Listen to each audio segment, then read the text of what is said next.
Messages from the House? From the House of Representatives. Mr. Vice President, the following bill messages are dated January 20, 2025. The following bills passed the House on third reading by the votes indicated. Message number 100, House Bill number 14, Solid Waste Municipal Cease and Transfer Funding. Ayes 59, excused 3. Message number 101, House Bill number 17, Career Technical Education Equipment Grants Amendments. Ayes 59, excused 3. Message number 102, House Bill number 82, Provider Enrollment Standards. Ayes 55, noes 4, excused 3. Mr. Vice President, the following bills passed on third reading in an amended form by the votes indicated. House Bill number 157, Proof of Voter Citizenship. Ayes 53, noes 6, excused 3. Message number 104, House Bill number 32, What is a Woman Act? Ayes 50, noes 9, excused 3. Sincerely, Katie Talbot, House Chief Clerk. Thank you. We are at that order of business of adoption of a rules. Madam Majority Floor Leader. I move that the Senate rules and joint rules previously adopted as the temporary rules of the Senate of the 68th Legislature, together with any amendments adopted by the Senate, be adopted as the permanent rules of the Senate of the 68th Legislature. You have heard that motion. Before voting on the motion to adopt the temporary rules as the permanent rules, the Senate will first consider any proposed amendments to the temporary rules. The amendments to the temporary rules require a majority vote for adoption.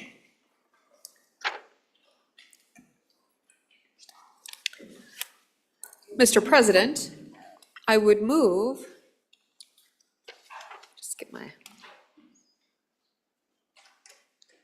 that joint rule 1 be adopted as an amendment to the rules, and I will explain this joint rule. Good senators, this rule comes from the Joint Rules Committee, which is comprised obviously of both chambers, and was adopted in order to provide, the purpose is to provide more transparency during a budget bill, really during a budget session.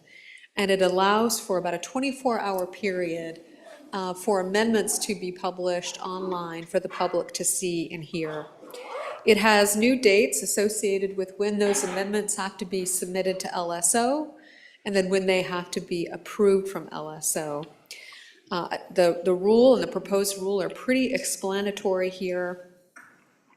As you can see in subparagraph A, that amendment has been submitted to the legislative attorneys for preparation no later than the conclusion of consideration of the mere budget bill during committee of the whole. So that's a really important change there, that we're not going to wait till 5 o'clock, but the end of committee of the whole. And then the sponsor has to approve the text of the amendment not later than 10 a.m. on the succeeding legislative working day. And so that really is the purpose of the bill, again, to provide more transparency to the public. If you turn the page there on the joint rule on paragraph 5, and really that last sentence there, it says a reading of the budget bill shall start not earlier than 24 hours after the deadline to approve amendments for that reading. And again, as indicated, this allows for transparency that there's 24 hours for each cycle of the reading of the budget bill and the timelines required to submit amendments to the budget bill. That's the proposed joint rule, good senators. I'm happy to stand for questions. Any questions? Senator Hutchins. Thank you, Mr. Vice President. I did have a little concern about that major change on 14.1 from 5 p.m. and I'm hearing that it's to provide more transparency. Can you tell me what was going on when we were doing it the other way that didn't provide transparency? Thank you.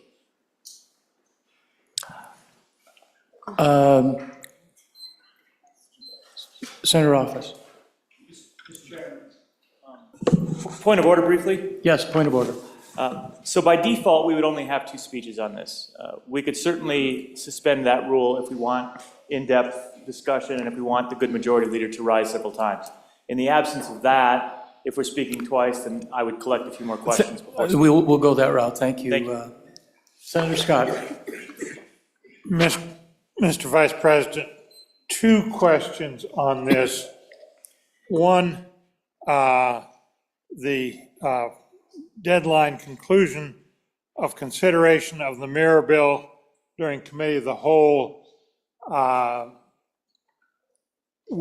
is that the proper deadline, or should it be something like a half hour after conclusion? Because that would give a little time for somebody picked something up in the last part of the explanation to get the amendment in.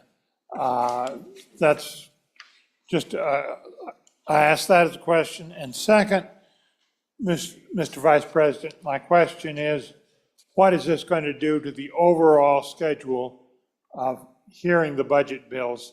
Is it going to lengthen it? Are we going to go into a second week on it?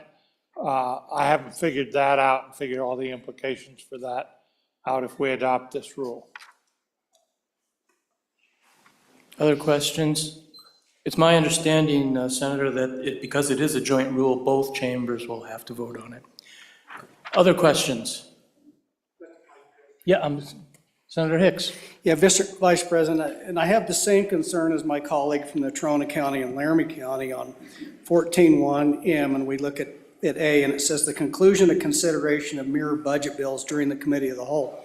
So the way I understand the way that would happen is during committee of the whole, you would literally have to get up and go back and have something submitted to the attorneys, or you're gonna have to send it email while we're still doing committee of the whole, because the minute that committee of the whole stops, you no longer have the ability to submit an amendment. And I think, again, sometimes you don't want to walk off the floor when there's the budget's going on to go back to staff, or it takes your attention away from listening to the presentation of the budget to get those budget amendments in. By the time that reading's done, you're locked out. And I'm concerned about giving members the time to go back and work with staff attorneys, or even the time that it takes to type in a proposed amendment. And so if we could just address that time constraint, that seems to me to be the most limiting factor out there. And I think it takes away from being able to really pay attention to the presentation of the budget during committee of the whole. Senator Driscoll. Mr. Chairman, thank you. On that one, it is only that you have to notice them that you're doing an amendment and the rough subject on it. It can be done via email or a staff member coming. Mr. Vice President, so you can actually do it. It doesn't have to be in substantive form. It has to be there. You've got to have it by 10 o'clock the next morning. As to the question is, does it add time? It actually did. We set the schedule and it falls within it. As to the issue of transparency, I was the one that brought this, I would tell you up front, it is very hard. We saw it this morning. We don't allow it on the budget amendments, but this morning we saw a big stack here in our notebook. We said, could we please wait till afternoon to do it so we all have a chance to look at it? That's exactly what's happened with budget amendments in the past. You get up in the morning, staff's distributing amendments actually as we're debating what's coming up. And for me, I think not only for all of us in the body, but for the public, when we're dealing with the ability to move tens, if not hundreds of millions of dollars within budget amendments, it is fair game that agencies, the public, our constituents, and our colleagues all know with a reasonable time frame of what's coming up on them. This does that. This level of transparency, I believe, will actually make for more logical amendments that make more sense. Thank you. Senator Hicks. Second time. Mr. Vice President, we only get 2 times, so I have a second question, so I'll wait and let some of the other colleagues go. Senator Office. Thank you, Mr. Vice President. I wanted to address some of the questions that came up to the good senator from Laramie County. Looking at the timeline specifically, so this goes to Romanet 2A, and it hits on the senator from Trona County as well. The 5 o'clock PM, remember the 5 PM is already in statute, and a lot of times we end up debating long after 5 PM.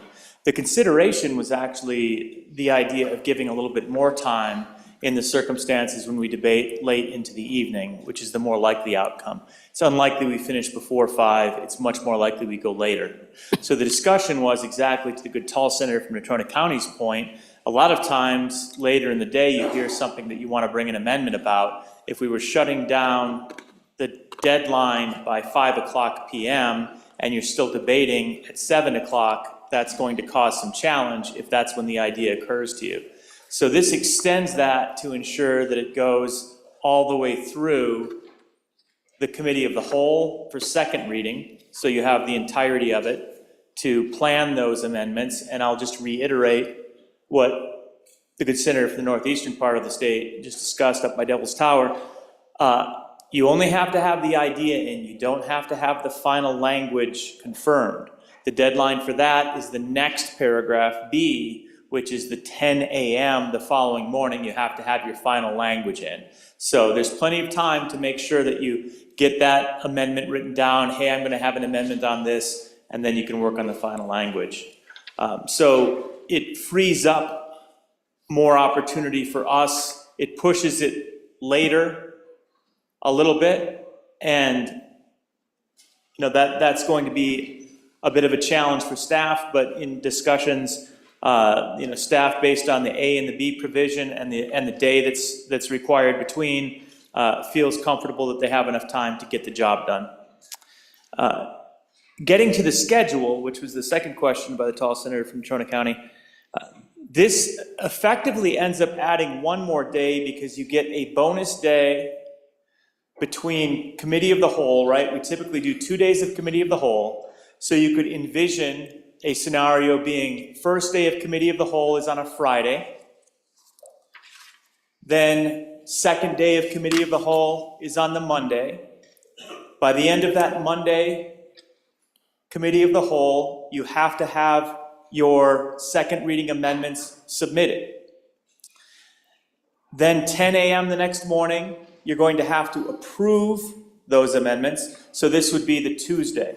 10 a.m. on Tuesday, you have to approve those amendments, and then LSO will release those amendments as rapidly as possible, right? They're going to cut those loose as soon as they can and make them public. And then 24 hours later, which is Wednesday, sometime after 10, is when we could begin second reading. All right, that's relatively consistent with how we do it right now, except for it definitely increases the window of availability time for these amendments. I recall years ago, and many of you do as well, when you'd be handed the amendments just as it's time to start debate on them, and that was not what we want to do. So this gives 24 hours effectively of opportunity to read the amendments, Mr. Vice President, prior to debating the amendments in this pattern. But where we pick up the extra day, and why we needed to start on Friday now, is we're on Wednesday on second reading. Before the end of second reading, and remember second reading amendments typically go well into the evening, that's our 10 and 11 p.m. Debates when we're all feeling so great about things. By the end of second reading, you have to submit your idea to the LSO for your third reading amendment. And then by the close of that, all of those have to be entered, and 10 a.m. the next morning, you have to have approved it. So we've moved from Wednesday for second reading to Thursday for the approval day, 10 a.m. And this is what's new. We're not going into debate that day for the third reading. We will now have another 24-hour period of time taking us to that Friday for third reading. So that's where we pick up one extra transparency day. This is the big key. That's the big change, is an extra day of transparency to allow the reading of the third reading amendments prior to debating them. So you pick up one day, and then typically based, Mr. Vice President, on discussion Senator, time. with LSO, you'd start on the prior Friday instead of the Monday. Thank you. Thank you. Other discussion? Senator Hicks. Mr. Chairman, just a couple more clarifications. So the way I understand it's been presented out here, it's not necessarily an amendment has been submitted. I can just put a placeholder in there and say, LSO staff, I want to do an amendment on section 300, this. Are we all in agreement? Or Mr. Chairman, I want to understand from the Rules Committee, that is the intent. It's not to actually have the draft amendment. So that's the first question. And then the second question, because this is a joint rule, and it says, again, back to Romanet 2A, it says, the conclusion and consideration of mere budget bills during the committee of the whole. So oftentimes we move a lot faster than our colleagues down in the House. In fact, I can remember a number of times where they were still doing committee of the whole or second reading hours and hours after this body had already left. Does that mean under that joint rule that that committee of the whole process is still ongoing down there? That I can submit budget amendments here? Because it's still the same budget, it's a mirror bill. And so clarification again, is it our chamber when we're done, or is it when both chambers are done with committee of the whole on the first reading is the deadline? Because that can literally be, it can be 8 hours in my experience here. We can be done hours before our colleagues down on the other end. And so just, if I could get some clarification on those two issues, it would be helpful for me to understand this, how this is going to work a little better. Senator Hutchins. Thank you, Mr. Chair, Mr. Vice President. I too still have just a little on this Romanet 2A, in that we move so fast in here. We could be on Amendment 300, and I'm thinking about Amendment 300, and by the time I'm done with my thought to get it into LSO, you're on 400 or 500 or whatever. You're kind of making me think too fast and too hard before, and not keep up with the rest of the chamber as they're moving forward with the budget. So just a little more clarification on that as well. Thank you. Madam Majority Leader. Thank you, Mr. Vice President. So for clarity, the amendment needs to be submitted before conclusion of the whole, not an agency section. So that's really important about those pieces.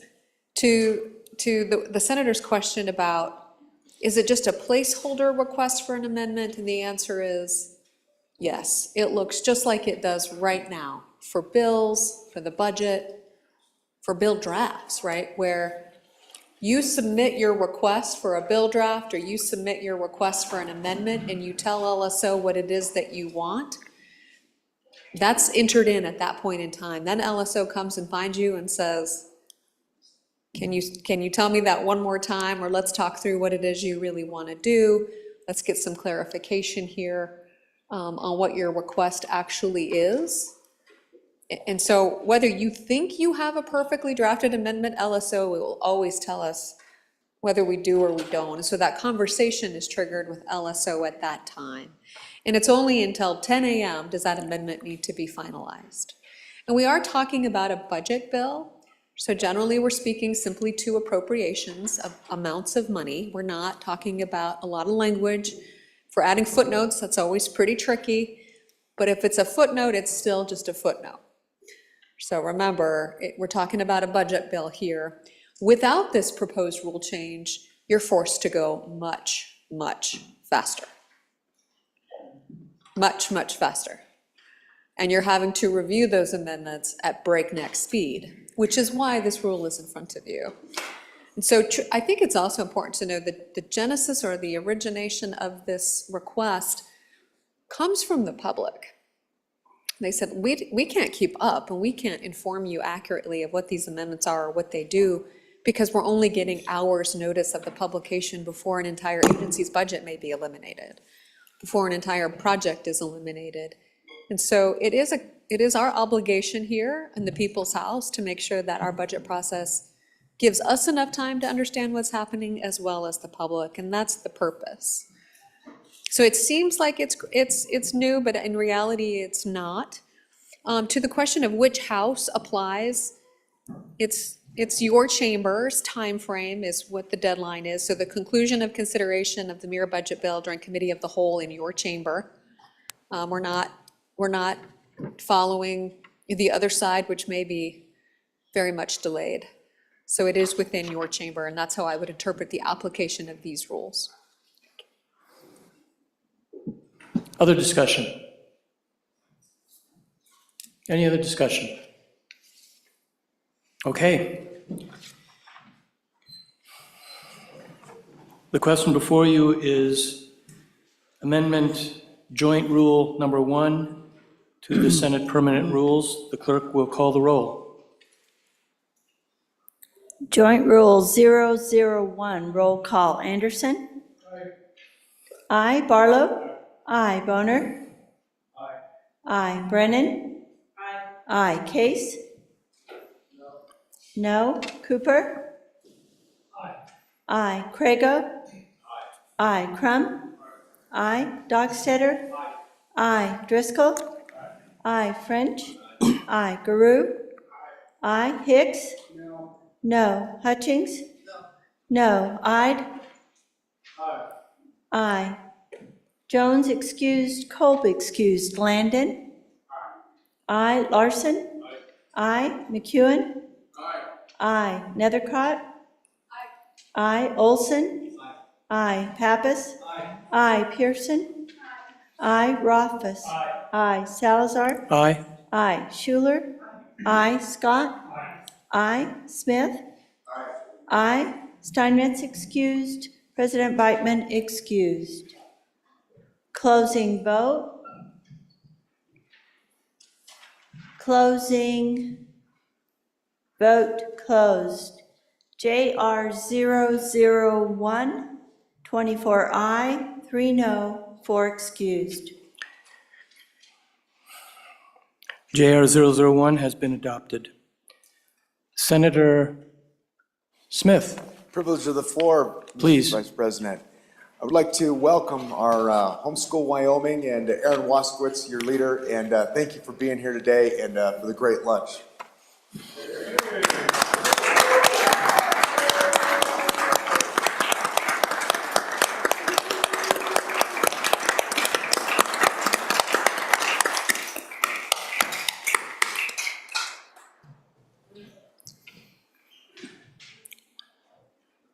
Madam Majority Leader.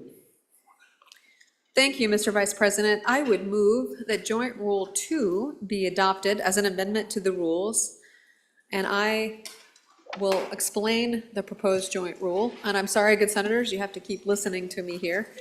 It won't be much longer. But good senators, what we have here is Rule 22-1. This is a rule that was originally adopted by the legislature approximately 15 years ago. It's a rule that the Senate had throughout that time until recently last year when we chose not to adopt it. However, we've reevaluated the prudence of that and have proposed that we adopt it again with our colleagues as a joint rule with some amendments made, updating the rule to address concerns and add additional transparency to how the complaint process works. So it's important to look at kind of the legislative findings essentially as to what the purpose of this rule is, and that's found in paragraph A there, that the legislature finds that the ethics complaint procedure under this rule allows for the receipt and investigation of complaints alleging legislative misconduct by members of the House and Senate. It further goes on to say that the House and the Senate have authority to determine the rules of their proceedings and to punish members for contempt or disorderly behavior in their presence, and for conduct that seriously impugns the integrity and general order of the houses. An ethics investigation instituted for the purposes of advancing political interests, not connected with intended legislation or any matters upon which a house should act, or instituted merely to subject a member of the House or Senate to public animadversion, which means animus, really, it means bad things. LSO looked it up. It's a fun word that one of our very best and brightest LSO attorneys really appreciates. But if it's done for political motivation, a complaint being filed, essentially what this means, as opposed to legitimate legislative business, then it's not a proper complaint before our bodies. Romanet 4, the right of the electors to be represented by the candidate of their choosing is essential for the preservation of all other rights and shall be recognized by the houses when considering ethics complaints. The ethics complaint procedure under this rule shall be reserved for substantiated allegations of legislative misconduct, and in all other circumstances, the members of the House and Senate shall be ultimately responsible directly to the electorate. Paragraph B, nothing in this rule shall prohibit the House and Senate from taking any action or adopting any procedure to preserve order and decorum in the houses pursuant to the authority granted in the Wyoming Constitution. And good senators, I'm not going to read this entire rule to you due to its length, but just some key sections of this proposed rule. Paragraph C, the Speaker or President, as appropriate, shall receive written, signed complaints alleging legislative misconduct by a member of the House or Senate. So key pieces there: who is to receive the complaint? The leader of each house. Has to be signed, has to be written. There's a definition of legislative misconduct.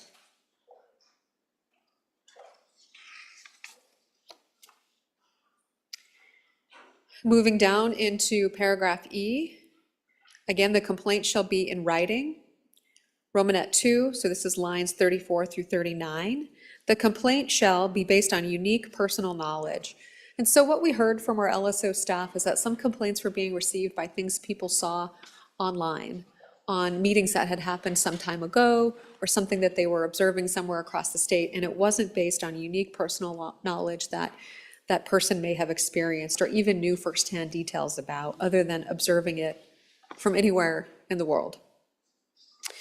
It needs to state detailed facts, specify the actions of the named member to form the basis of the complaint, provide all documentation for which the complaint is based, identify how the conduct violates or is deemed legislative misconduct, and again, it has to be signed by the person making the allegation.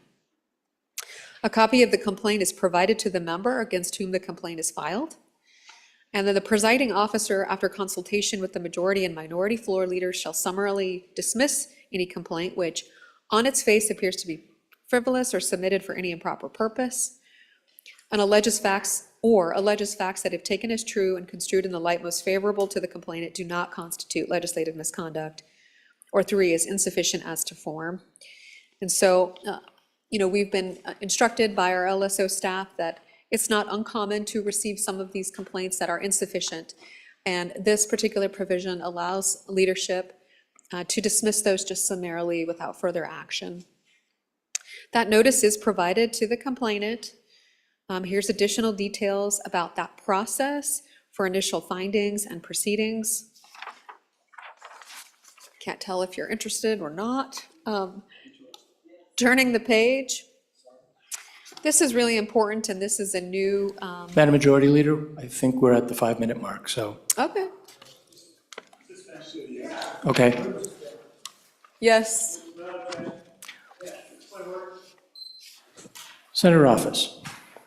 Mr. Vice President, without objection, I'd ask that we suspend the limit on the good majority floor leader this one time. One time. Without objection.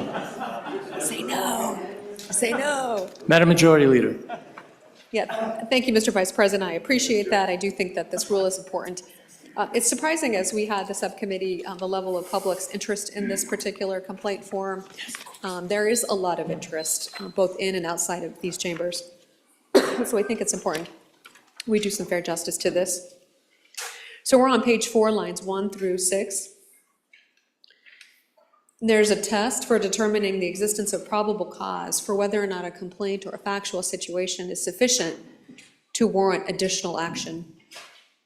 And that is whether or not it would warrant a reasonably prudent person informed of legislative procedures and duties to believe that legislative misconduct has occurred.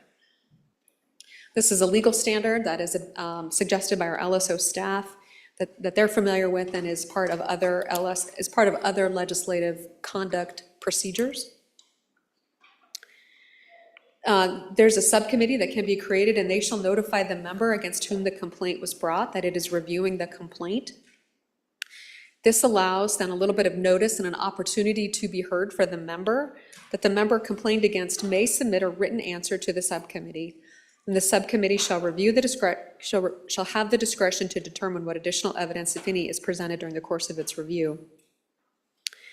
Unless specifically invited, neither the complainant nor the member against whom the complaint has been filed shall have the right to attend or present evidence at any meeting of the council subcommittee. Those meetings shall occur in executive session. No determination of the council is appealable by any person. If the council, and I'm on Romanet 6, determines that the complaint alleges criminal activity, the subcommittee may recommend that further proceedings under this rule be held in abeyance pending the completion of a criminal investigation. Moving down to Romanet 8, if the council does find probable cause of legislative misconduct, the complaint, or does not find, probable cause, the complaint shall be dismissed and the member will be advised. If they do find probable cause, turning the page on page 5, but determines that the interests of justice in the House would not be furthered by a formal investigation under subsection M of this rule, it shall make an appropriate recommendation to the presiding officer for remedial action. If, however, a formal investigation is required, we're in Romanet M, a special committee shall be appointed to formally investigate the complaint. If the legislature is not in session, the special committee shall be appointed by the Management Council subcommittee that conducted the review. And here's the review about how that special committee is comprised, what they shall investigate. Moving down to the bottom of page 5, what those proceedings look like. Again, that special committee can, again, dismiss the complaint. Going on to page 6, you can see there in paragraph 3.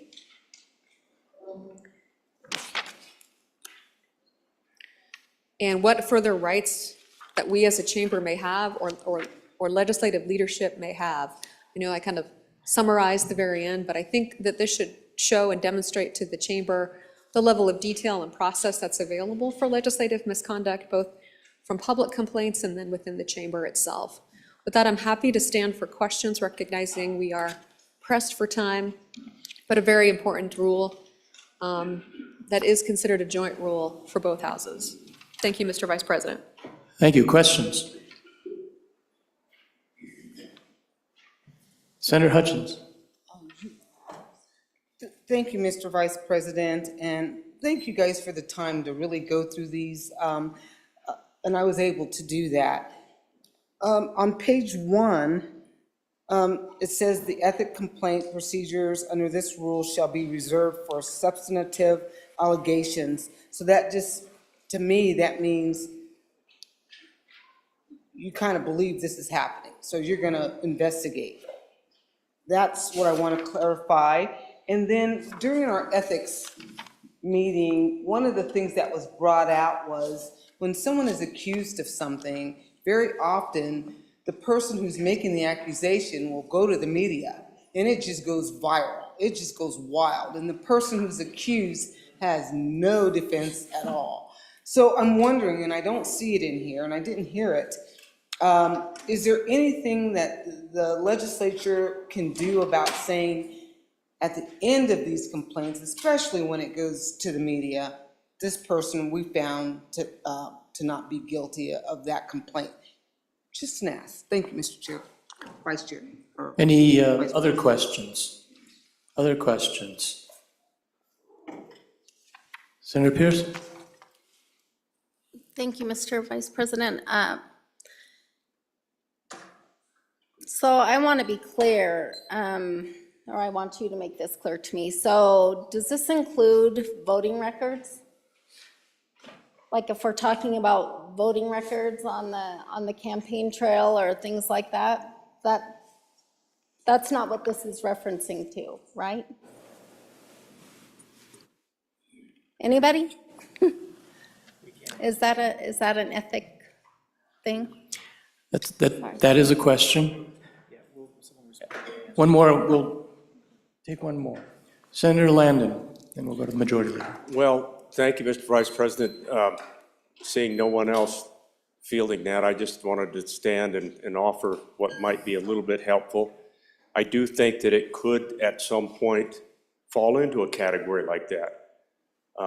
And I speak for myself on this one, but being a state senator carries with it expectations that we should have of ourselves. And I would think that ethics should go with us, no matter where we are, including campaign trails and whatever. However, this is primarily aimed at the work we do here in Cheyenne. I hope that helps. Thank you. Senator Barlow. Thank you, Mr. Vice President. So I'll take the body to, and the good senator who asked the question, to page 2, lines 8 through 27. And this is how we're defining it. This proposed rule is defining legislative misconduct, which is the basis for which a complaint may be brought forth. It doesn't mean that there's a catch-all at the bottom, other conduct that constitutes a felony. So, but I think this is the premise about what we're dealing with as far as legislative misconduct. I wish we had time maybe go into the history of this rule.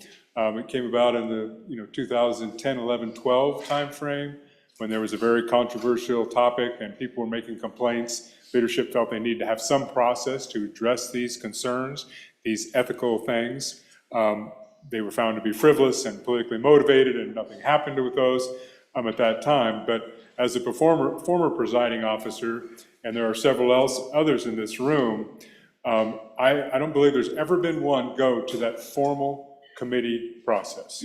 They've always been resolved either formally or less formally by the presiding officer in consultation with the majority and minority floor leader, or actually in agreement with the person who the complaint was the complaint was about. Now, the thing we don't know is I only know the complaints that I dealt with as a presiding officer. Other presiding only know theirs because there was never public, because we never got to that public part of the process.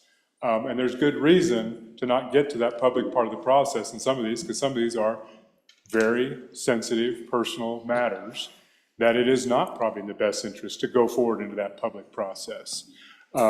So I'll tell you, I am mixed about this because I've actually had to try to apply the previous rule. This rule is better, and I appreciate the work that was done by leadership in crafting this. I think it gets us to a better place. But I think, quite honestly, it is very limited in scope, and part of that limitation is these Romanettes here, 1 through 7, that kind of, I think, hopefully give clear guidance to be about what legislative misconduct is. And that is not representing your constituents vigorously. Legislative misconduct is doing something that is would be abhorrent to the body and to the constituents. That being vigorous about advancing their interests, et cetera, I do not believe would fall into that. And in the campaign trail, quite honestly, I may disagree with my good colleague that spoke about this from Natrona County a little bit. The campaign trail is actually not part of your legislative duty. Representing someone else's, what they've done, et cetera, or being misleading about that might conduct, but that's an ethical consideration, not a misconduct, legislative misconduct. So it's my role as a legislator.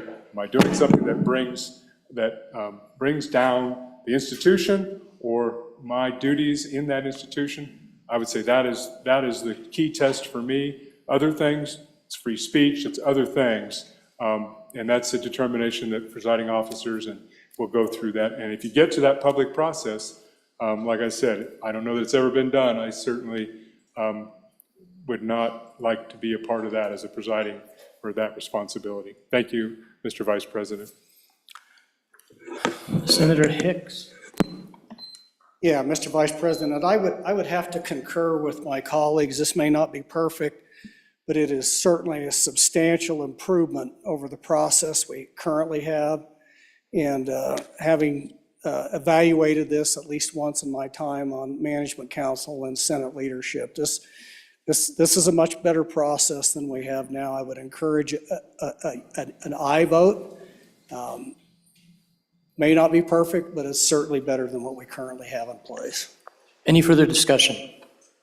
Any further discussion? Senator Roberts. Thank you, Mr. Vice President. On and for the joint rule, echoing my good friend's previous discussion, we operated under a prior 22-1 for a number of years, and it had a lot of problems. And, I was involved in a series of processes that utilized 22-1, as other members have been, and it did cause significant challenges. One of the challenges gets to the good senator from here in Laramie County's question about, well, what do you do if a false charge comes in? Can we get some information to make it clear that we didn't do anything wrong? Under 22-1, there was a lot of requirements for privacy, for non-disclosure, and we didn't have enough flexibility to manage things in the way that they needed to be managed. This addresses most all of those concerns, and again, as my good friend to my right indicated, this probably won't be perfect, but it's a great step forward in allowing the necessary flexibility while providing a much clearer process. So, for example, on that, specifically page 3, the H paragraph indicates that if you have a dismissal because there's no evidence, in other words, if it's a completely illegitimate claim, notice of summary dismissal shall be provided to the complainant, and then there's no requirement that that be kept confidential. So you actually have the opportunity to vocally speak about it. It discusses the opportunity for letters that are clarifying to be released. There's a lot more substance that's appropriate, and at the same time, a lot more flexibility. On the B paragraph on the bottom of page 1, it gives me a lot more confidence, which indicates that effectively nothing in this rule shall prohibit the House and Senate from taking any action or adopting any procedure that it effectively deems necessary to preserve order. That's essential. That was lacking before, and it makes it clear that if these rules aren't appropriate, that the Senate is going to be able to govern itself and have the necessary rules. So this is an appropriate and I think well-written 22-1 that we can have confidence in, and I'd encourage the body to vote for it. The last thought about what is and isn't covered by it and what is and isn't going to be subject to an ethics complaint, I do think it's important that everybody spend some time reading through on page 2 the 7 Romanettes that are there, reading the provisions, because a lot of times we think things are unethical and should therefore be punished, and it's because we don't like them. There's a big difference between we don't like something and that something is unethical. So your speech is still very much protected, particularly when you're on this floor. You're not going to end up fielding an ethics violation most of the time for your speech, but you certainly can run into that, again, if you run afoul of one of these other provisions. We know from our ethics training where those lines can be a bit murky, but sometimes you're off in the weeds when you shouldn't be. But things like your voting record, things like the campaign trail, where you're exercising speech or representing your constituents, those are within your responsibilities as senator, and even if we don't like what you're doing, it doesn't necessarily mean that you're doing something that's unethical. It's again, just something that we might not appreciate. Thank you, Mr. Vice President. Any other discussion? Any other discussion? The question before you is Amendment Joint Rule 002. The clerk will call the roll.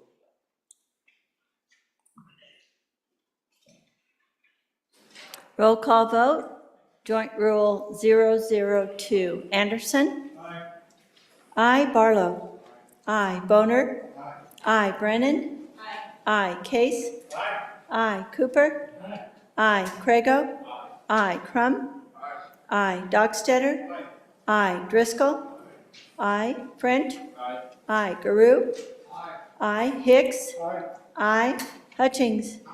Aye. Ide? Aye. Jones excused. Kolb excused. Landon? Aye. Larson? Aye. McEwen? Aye. Nethercott? Aye. Olson? Aye. Pappas? Aye. Pearson? Aye. Rothfuss? Aye. Salazar? Aye. Aye. Schuler? Aye. Scott? Aye. Smith? Aye. Steinmetz excused. President Beitman excused. Closing vote. Closing Vote closed. Joint Rule 002, 27I, 4 excused. Amendment Joint Rule 002 has been adopted. Madam Majority Leader. Thank you, Mr. Vice President. I move that Senate Rule 1 be adopted as an amendment to the rules. And unfortunately, I'll call on myself again, but however, good senators, contrary to the last rule, the only thing you're voting on right now is a correction where you see the word of struck out, replaced with or. It's just a technical correction. We already have this rule. We're just doing a technical correction of changing of to or. Thank you, Mr. Vice President. Any discussion? Senator Craigo. Sorry to spoil the fun, Mr. Vice President. I just was wondering about what 18.1 is that we were repealing at the bottom of. Apologies. Madam Majority Leader. Mr. Vice President, my apologies, good senators, and great catch there. This is a former rule, and it concerned a very limited application to time of COVID. It's no longer in effect and no longer relevant to our proceedings, and so we're just repealing that prior rule that's no longer in place. Any other discussion? Any other discussion? The question before you is Amendment Senate Rule 001. The clerk will call the roll.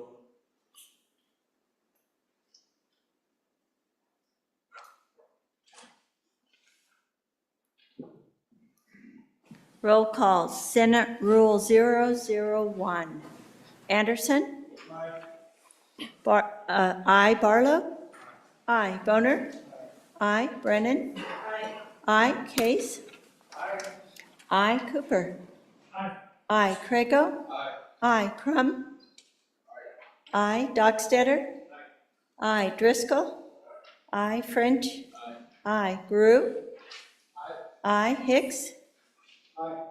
Aye. Hutchings? Aye. Ide? Aye. Jones excused. Kolb excused. Landon? Aye. Larson? Aye. McEwen? Aye. Nethercott? Aye. Olson? Aye. Pappas? Aye. Pearson? Aye. Rothfuss? Aye. Salazar? Aye. Aye. Schuler? Aye. Scott? Aye. Smith? Aye. Steinmetz excused. President Beitman excused. Closing vote. Closing. Vote closed. Senate Rule 001, 27I, 4 excused. Amendment to Senate Rule 001 has been adopted. Madam Majority Leader. Thank you, Mr. Vice President. I would move that Senate Rule 2 be adopted as an amendment to the rules. And unfortunately, good senators, I will call on myself. Senators, this proposed rule was originally proposed by the Legislative Technology and Process Committee and then was endorsed by Management Council. The proposed rule allows, by a Senate majority vote, to direct LSO to create an unofficial version of a bill with all adopted amendments tracked into the bill following committee of the whole or second reading. This rule is only to be used if a bill has been so heavily amended that it can no longer reasonably be understood. That's it. And unfortunately, I'm simply your messenger of some of these rules as opposed to necessarily advocating for some of them. Discussion.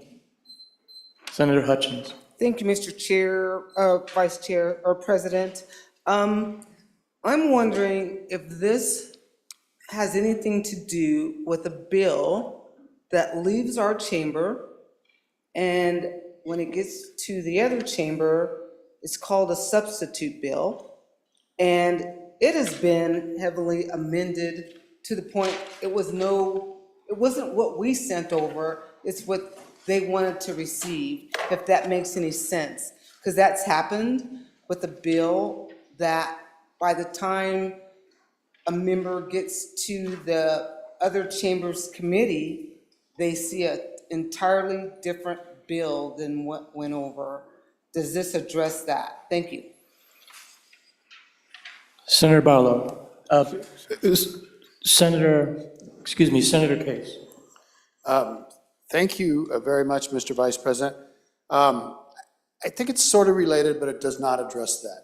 So the question of what a substitute bill is that's in essence Officially, it's when the standing committee is the substitute bill. And I agree with the previous speaker that it's very mischievous. It can often take things in a completely different direction. But that standing committee amendment, which is the substitute bill, becomes the bill. This is a proposal that came up in our tech process committee. I'm not totally in agreement with this proposal because I think it's confusing, but what this would do is allow for a educational piece that we could have to help us to track very complicated bills and amendments. It's not the official bill, and it's unclear to me whether this would be available to the public or not, and in what terms it would be available to the public. But the problem is, and you all know it, some people would like to see us go to kind of a real-time thing, where an amendment is passed, and then automatically the online version propagates the amendment in the bill, the line numbers change, everything happens. But that's it sounds really good, Mr. Vice President, but that's a very difficult thing to do and be very confusing. Because everybody would have different versions of the bill, and there would be amendments out there that are based on line numbers and that go from the original bill. What we do now, I ask my time to be extended. Mr. Vice President, what we do now is we have an engrossed version. When it leaves the first house with the changes, it's called the engrossed bill. And it's on the website. That means that the other house, all their amendments are keyed towards the engrossed bill. And so then when it comes back, we work out those differences. But those are the official versions. The white bill that's introduced, the engrossed bill. This is a non-official version that is for educational clarity. And we've sometimes had people do this themselves, where they'll ask staff to track in a bill to see how it reads. That can be very useful. But as far as it being the official version, tied to line numbers and things like that that are important to our amendment process and discussion of the bill, this is not. So I leave it to you. Further discussion? Senator Scott. Mr. Vice President, frankly, I think this is an important step in the right direction. We don't have one of these every session, but many sessions we do have one or two bills that are important and are complicated and get so heavily amended, it's hard to tell exactly where we are. I think this gives us an opportunity to really improve that process and be a good deal more certain of what we're voting on. I do have one question, and that is, suppose this is used after the last day for committee of the whole, we're up against deadlines to get things to the other house. In that circumstance, is this particular amendment going to cause trouble or strikes me it might cause a day or two's delay in getting a bill over to the other house? And will that violate any other rules? Could it be abused on that last day or two of committee of the whole?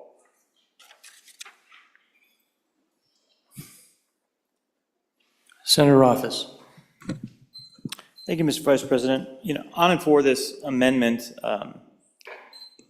I'll start off by addressing the last question and then go to some more general discussion. There's nothing in here that would allow a delay. If you needed extra time, you'd have to ask for extra time. You might ask that it be delayed back in a concurring motion if there wasn't sufficient time, but there's no priority given, there's no requirement for waiting, nothing along those lines. It's just allowing a vehicle to ask officially for one of these types of copies.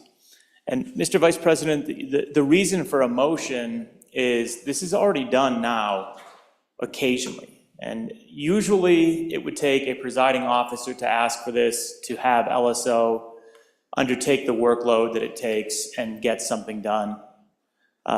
Members would struggle to get one of these types of amended copies built by our Legislative Service Office because honestly, it just takes quite a bit of work. So this is not the type of thing that we would want to take on lightly. It goes to what the good tall senator from Natrona County said, where maybe every couple of sessions you just have one of those bills that's had 9 amendments on it, and there's nobody left in the chamber that knows what it does.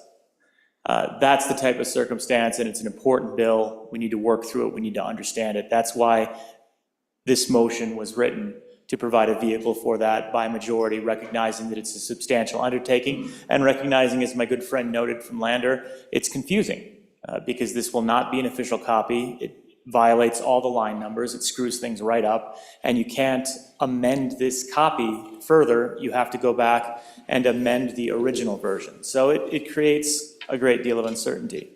But, Mr. Vice President, you know, many of us can remember bills that really would have benefited from this and would have been worth the time. I think this is a good tool for us to have. It's something that we certainly should not take lightly.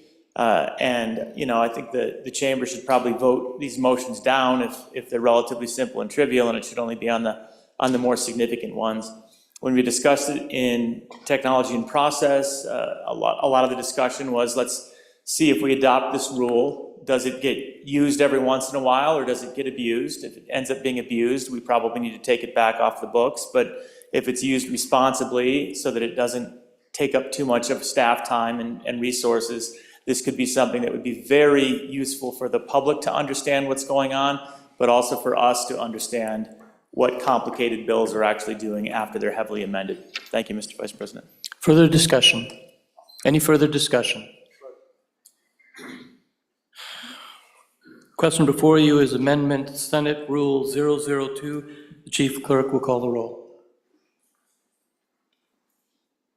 Roll call, Senate Rule 002, Anderson. Aye. Aye, Barlow. Aye, Boner. Aye, Brennan.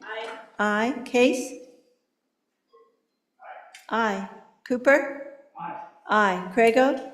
Aye, Crum. Aye, Dockstetter. Aye, Driscoll. Aye, French. Aye, Guru. Aye, Hicks. Aye, Hutchings. Aye, Ide. Aye, Jones excused, Kolb excused. Landon. Aye, Larson. Aye, McEwen. Aye, Nethercott. Aye, Olson. Aye, Pappas. Aye, Pearson. Aye, Rothfuss. Aye, Salazar. Aye. Aye, Schuler. Aye, Scott. Aye, Smith. Aye, Steinmetz excused, President Beitman excused. Closing vote. Closing. Vote closed.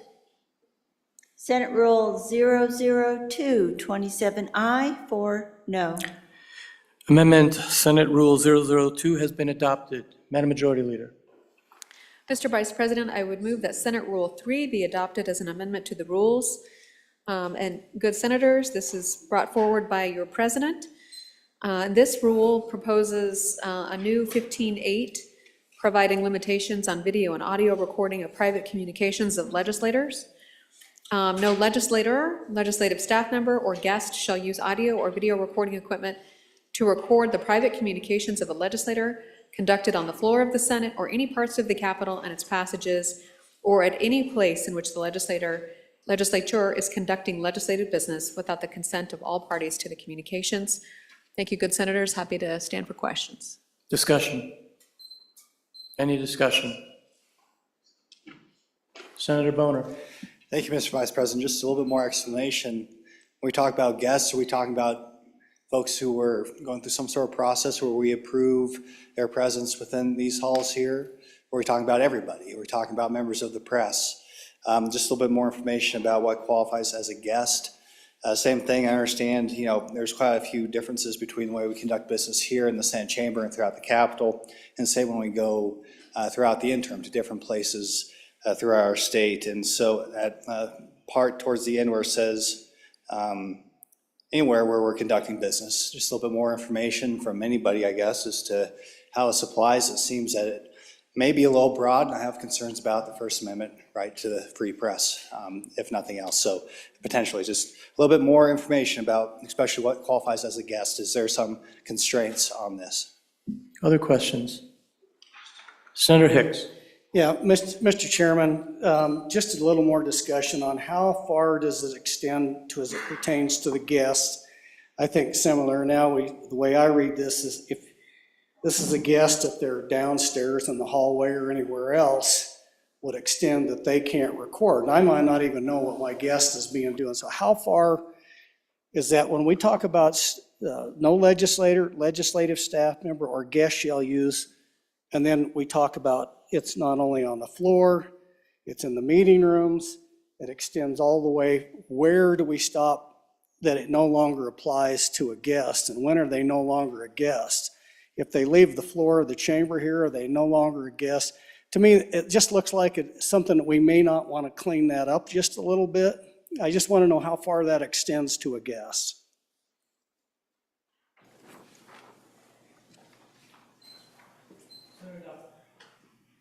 Senator Dockstader. Thank you, Mr. Vice President. A little more discussion on what deems a private communications. Sometimes in my work, we'll have some off-the-record discussion, then at some point I'll say, okay, we are on the record at this point. So a little more, what is private communications here? Madam Majority Leader.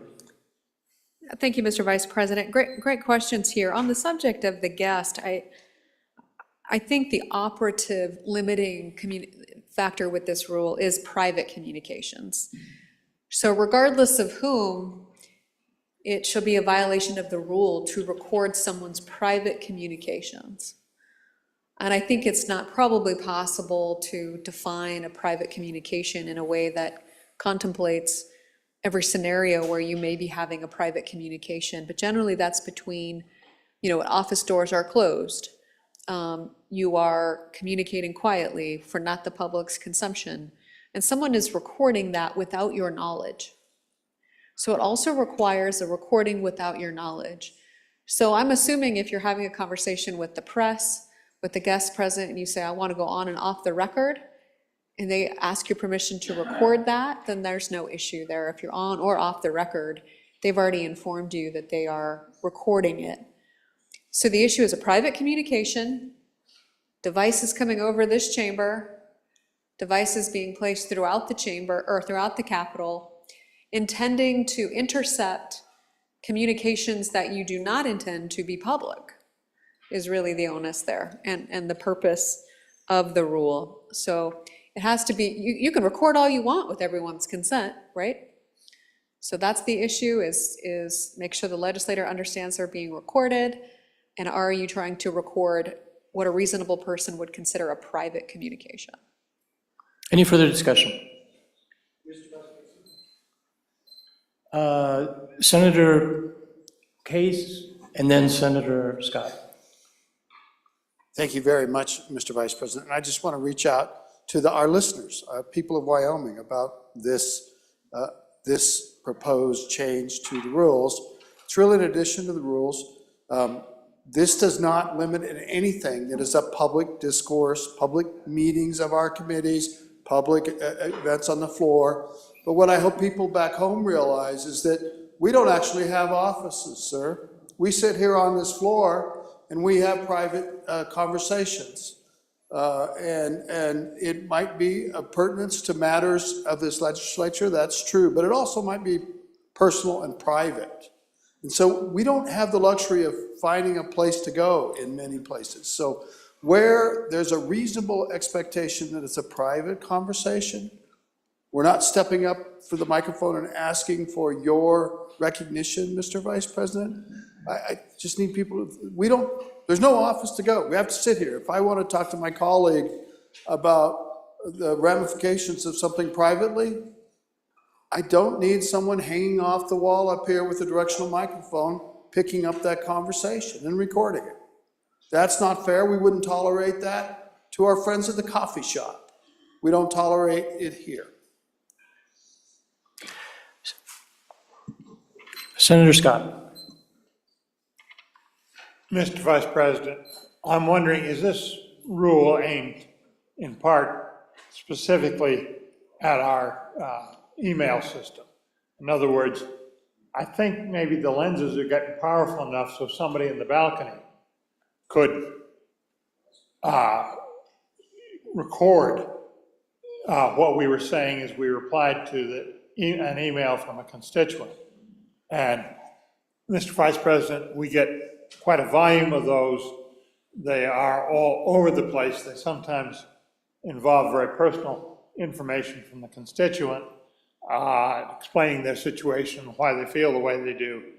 And I would think that if that's where this is aimed and we're starting to get a problem with that, then this may be a very valuable thing. I think that, Mr. Vice President, may be even more important than some of the verbal communications that go on. But am I right in thinking this does cover that and that it is a potential problem?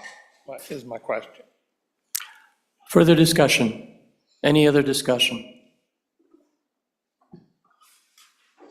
Madam Majority Leader. Mr. Vice President, just to quickly answer that question, I do believe that the rule would apply to that scenario as well. So I think it's applicable in that case too.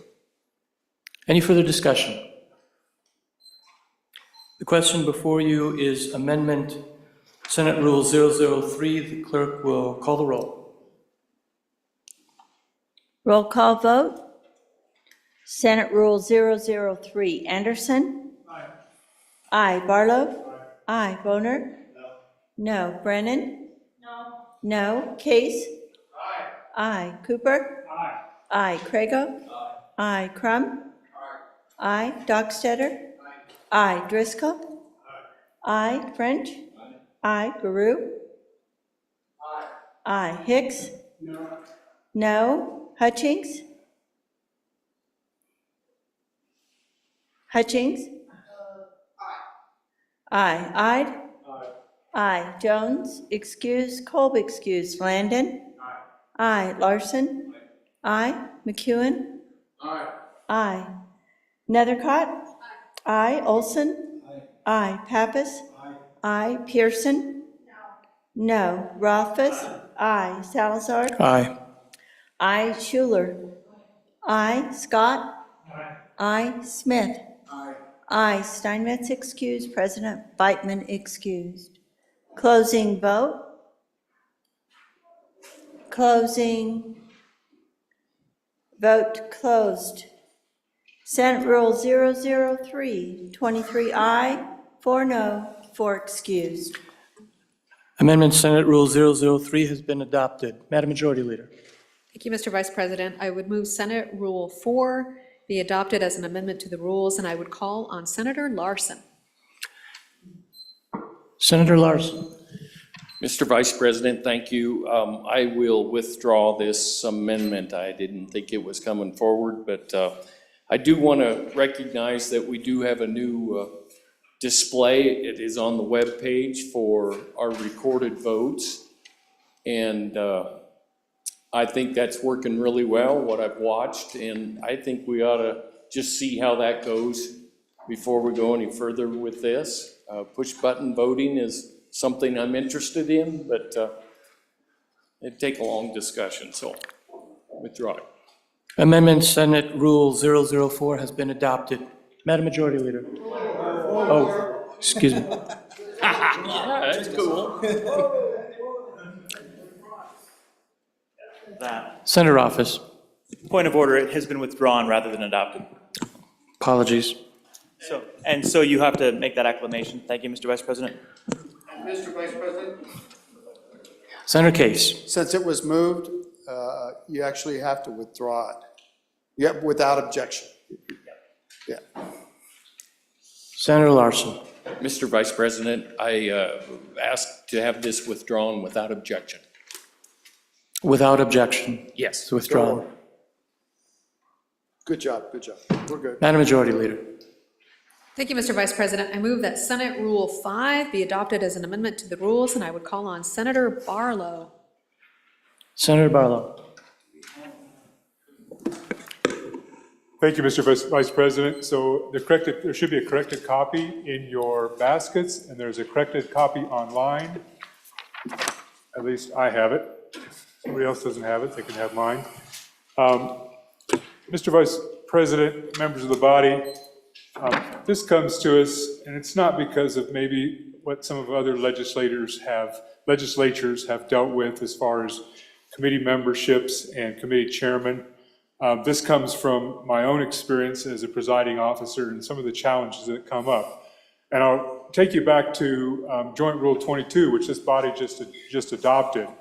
In Joint Rule 22, if there's a finding in that rule under this body's rules, and there's an understanding that, yes, in fact, a change needs to be made because of, for whatever reason, there can be no actual official action taken until the successive legislative session.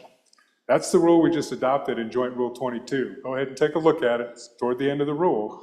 But unless we have some latitude for the presiding officer to address concerns about a committee membership or a committee chairman, there is no way through Joint Rule 22 to do that without this possibility. So this possibility, and I did not draft this in light of Joint Rule 22. Like I said, when I said in the debate during that, or the discussion during that, it's not a perfect product. But this Joint Rule 22 actually allows for the ability for a presiding officer, in consultation with the majority and minority floor leader, to make changes to a committee assignment or a committee achievement. And I would say, and it's not in this, for cause, for good reason, not for, what others might call frivolous or et cetera, which goes back to Joint Rule 22, which things can be dismissed for. And some of you have also been in leadership positions or as acting as a majority or minority floor leader, and you know there are times when you have to try to resolve a concern, a question, a complaint, or frustration, or whatever, or someone is sick, ill, unwilling, unable, et cetera, to fulfill their duties on a committee or as a chairman, that this may come into play. I don't find this, for me, I think I had, as a presiding officer, in the chamber that I was a presiding officer, we did not have this limitation. So when there was something to be addressed, I could go use the joint rule, which was in fact in place, go to the leaders, the two leaders, and we could come up with a plan, present that plan to the impacted member or members, and have it go through. With the current Senate rules, nothing can occur until you're in a legislative session. I know that gives some people pause and want that protection, but there are cases. Just tell them, let's go back to the reasons we have Joint Rule 22. Felonies. Remember, that was number 7. And then you go back up. Ethical considerations, violations of ethics. There are times, I believe, that this would be necessary, but I believe it's incumbent on the presiding officer and the majority and minority floor to examine that and ensure it is. And for me, it's because of cause, not because of personality, not because of other things. It's for cause that they cannot fulfill their duties. And somebody may take issue with some of the verbiage in here. We'll be glad to talk about specifics, but that's what this really gets to is there are times you have to make an adjustment because of safety or ethical concerns or legal concerns, and without some latitude for this chamber, for the presiding officers, when we are not in session, the Senate really is hamstrung. So with that, Mr. Vice President, I'd stand for any questions and look forward to the discussion. Thank you, Mr. Vice President. Discussion? Senator Hicks. Yeah, Mr. President, I do think this is a needed rule, and I think we should go ahead and do this because those scenarios my colleague talked about are real, and they do happen. The question I have is typically when we do these committee memberships, they're recorded in the journal during the session, who's appointed, who's not appointed. So under this scenario, the question I have is how do we record that there was the Senate president, with consent of the majority floor leader, remove somebody or replace? How is that recorded to make sure that that's captured? That there was basically consent amongst all three because it's consent, it's not, so they have to consent to that agreement. But how do we record that to make sure that there's a record of that? And that's my only question. Not a question, I think this is a good rule, we should adopt it, but how do we record that? Other questions? Any other questions? Senator Roberts. Thank you, Mr. Chairman. So thinking a little bit on the fly, that's an interesting question.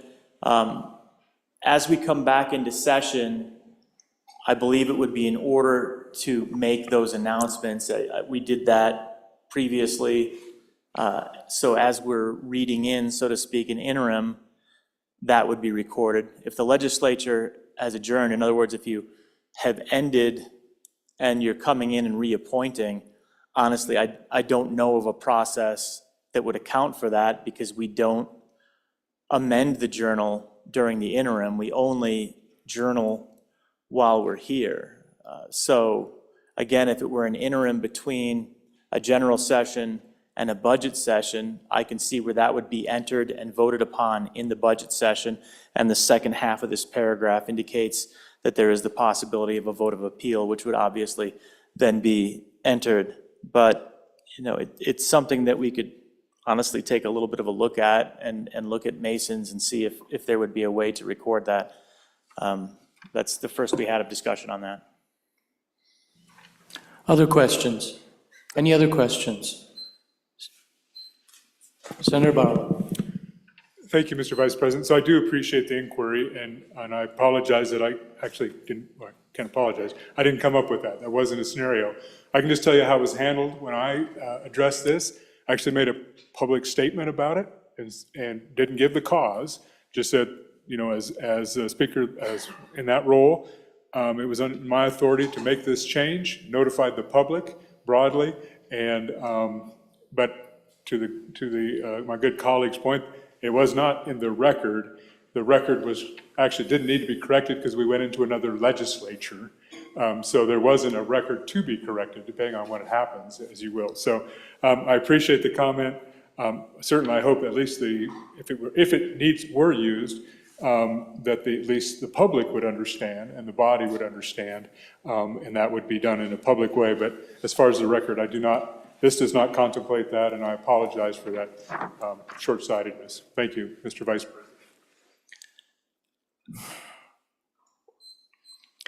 The amendment before you is Senate Rule 005. The Chief Clerk will call the roll. It is. The corrected version that has been passed out. Thank you. Roll call vote, Senate Rule 005 corrected. Anderson? Aye.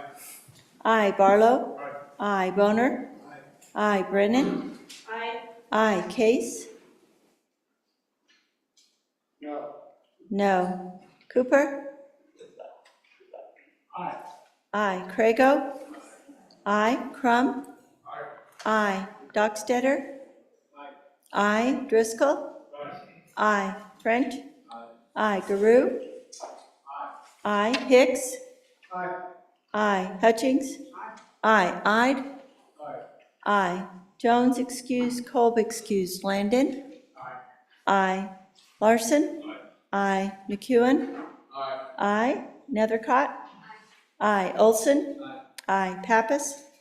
Aye. Pearson? Aye. Rothfuss? Aye. Aye. Salazar? Aye. Aye. Schuler? Aye. Scott? Aye. Aye. Smith? Aye. Aye. Steinmetz excused, President Beitman excused. Closing vote? Closing. Vote closed. Senate Rule 005 corrected, 26 aye, 1 no, 4 excused. Amendment Senate Rule 005 corrected has been adopted. Madam Majority Leader. Mr. Vice President, I would move that Senate Rule 6 be adopted as an amendment to the rules, and I would call on Senator Case. Senator Case. Chairman Case. Thank you very much, Mr. Vice President. Well, you guys, I've been here a long time, and I have seen how we've done the seating chart, and I think it worked better in the old days, back with the Model T and the buggy whips and all that stuff. But the way it worked was it was done by seniority, and we had our caucuses, our relative caucuses, and we just went down the list of the most senior members. And the tall senator from Natrona County, the presiding officer asked very quickly, said, "Hey," and if it's an endearment, so I'm going to use his proper name, "Charlie, you want to keep your seat?" And Senator Scott would say yes or no. He said, and Typically, everybody said yes. They just went down the list of seniority. The reason they said yes, they want to keep their seat, because it's the seat that they had picked by seniority before. And then maybe there was a change that happened over time, and there might be a little bit of shuffling, but it's very minor. And it's very cordial, and it's not a punishment for anything. It's just works out smoothly. Now, that's not practical. We used to have a very large senator who couldn't fit in any of these desks back here, big man, and he preferred up there in the front. And he didn't have the seniority, but he needed to be able to do that. Some people in those days had hearing impairments, and there was reasons to be closer or farther away. There's also the overall issue of our minority party and our majority party. But it all could be accommodated within this rule very smoothly. And if there was a reason, we give that to our president to be able to decide. And those reasons might be that the majority floor leader, for example, needs to be in the back of the room, because that's the most convenient place. Sometimes the appropriations chairman need to be in the back of the room. That's all covered. But it's very cordial, it's very positive, but it does allow for those exceptions. And I think it's a really cordial, kind way to run the Senate going forward, and I hope you'll adopt this rule. Discussion. Senator Hicks. Mr. Vice President, mostly I agree with my colleague from Fremont County, but I'll give an exception to, I think, one of his bunkmates back there where it didn't work. Most of the time, I would say it absolutely works. But I came in 15 years ago with the largest freshman class that the Senate had ever seen, and not a single one of us had ever served in the House of Representatives. And so under the seniority scenario, what typically happens is you had 6 freshman members all in one cluster. Won't say they were the least desirable seats on the Senate, but you can make an inference. And so in that case, it really puts freshmen, particularly true freshmen, in as you don't have somebody to lean over and consult with. And other than that rare exception, I would concur with my colleague from Fremont County, but there's exceptions to the rule in there, and it competitively, and it disadvantages when you have 6 or 7 freshmen, or even 3 or 4 that are absolutely clustered together and they can't lean over to our senior statesman or somebody else that's been here and says, I don't understand what's going on. It just makes it makes it go better for new members who've never been here if they're seated with somebody with just a little bit of seniority. But other than that exception, I would concur with my colleague from Fremont County, but it's not universal. Further discussion. Senator Barlow. Thank you, Mr. Vice President. So obviously each body has different traditions and different, I guess, formats about how things are done. I'm not going to go into what the body down the hall that I used to be a member of has done, but I just want to know if that time I spent down there counts toward anything when I came down here. But that aside, Mr. Vice President, Mr. President, what I am serious about, is this apply to the 68th, or is this putting it in place for the 69th to do? Because if we're going to reorder the 68th right now, I mean, I just got comfortable up here, and I thank the previous senator for getting it all worked into the right mood for me that had this seat. But anyway, I just want to understand that, is the intent for this to take place for the 68th or for the 69th? Thank you, Mr. Vice President. Madam Majority Leader. Thank you, Mr. Vice President. I too like the idea of seniority, kind of uniquely from my experience. Every 2 years I've been moved, and I have found that a lot of change to cope with every 2 years, but then I really enjoy it, and I enjoy the new senator, my desk mate that I get to develop a relationship with, senator in the corner, and others throughout the room throughout each 2 years. So, I mean, I do appreciate that, but had you asked me what I wanted as seniority, I would say keep me right where I am. Keep me right nice and safe where I know where my books are and I know all the people around me. That's very comfortable, and no change is really good. So I do agree with the good senator from across the hall, across the chamber, that mixing it up can be very helpful. And you may be surprised how many senators have a quote-unquote disability or a compelling reason to be where they are in the chamber, and I assure you, all 31 of you do, with a special request provided in chocolates and other ways. So I think it's actually much more complicated than just a seniority analysis. And so each, I think, leadership team does it a little bit differently, but I think there's a lot more to consider here than just seniority. Chairman Anderson. Mr. Vice President, on and against this amendment, I like the way we do it now. There's no way that the seniority can work because too many people demand to have their own chairs, and demand this and demand that, and so the leadership has to work this out, and that's something that they do on a regular basis and do a good job with. Thank you. Further discussion? Senator Case. Chairman Case. Actually, I'm just a member here, so we're all members, not using our titles. Mr. Vice President, thank you very much. Mr. Vice President worked very well for a long time, and we handled lots of classes, and the folks that didn't have an assignment by seniority at the end, the brand new people, we had lot, or there's another way that could be resolved. But you're wrong to think that all those empty chairs would be in the same spot. That's not it at all. They're sprinkled around. I remember where I was sprinkled my first year, and I remember where I sprinkled my 6th, 7th, 8th years. So there's absolutely no thinking that all the new people would be in one place. Not at all. It's if there's a vacant chair over there in that corner, one of the new guys is going to get it. Same all around. Works very, very well. Do people tend to accept the positions? They absolutely do. It has not been changed up until recently. And the good senators that say they like their places, they're mostly the ones that are sitting where they are and haven't moved, and that's good. But the people that have been like ping pong balls around this chamber, depending on who they voted for leadership, or how they voted on a particular thing, has been disappointing and has not been becoming of the Senate. This will take that politics out of it and let us get to work. A compelling reason is not just a personal compelling reason, it's a Senate compelling reason as well, such as you want to break somebody up. The president ought to be able to do that. Absolutely.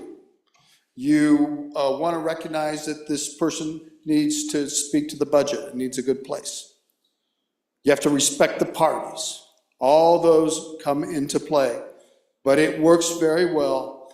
I remember very few complaints about their seating in the old days.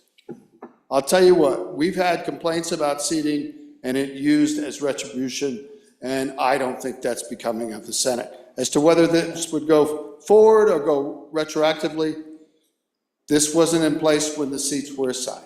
This is going to be for the next Senate. And you all may like your seats so well that the seniorities will just fall into place where you are the next time around. But I guarantee you it'll be better than the way we're doing it now. Thank you, Mr. Vice President.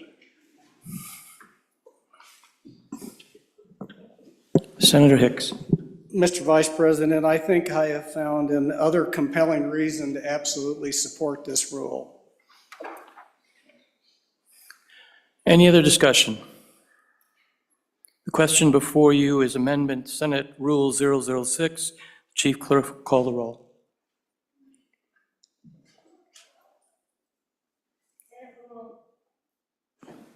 Roll call vote, Senate Rule 006. Anderson? No. Barlow? No. Boner? Aye. Brennan? Aye. Case? Aye. Cooper?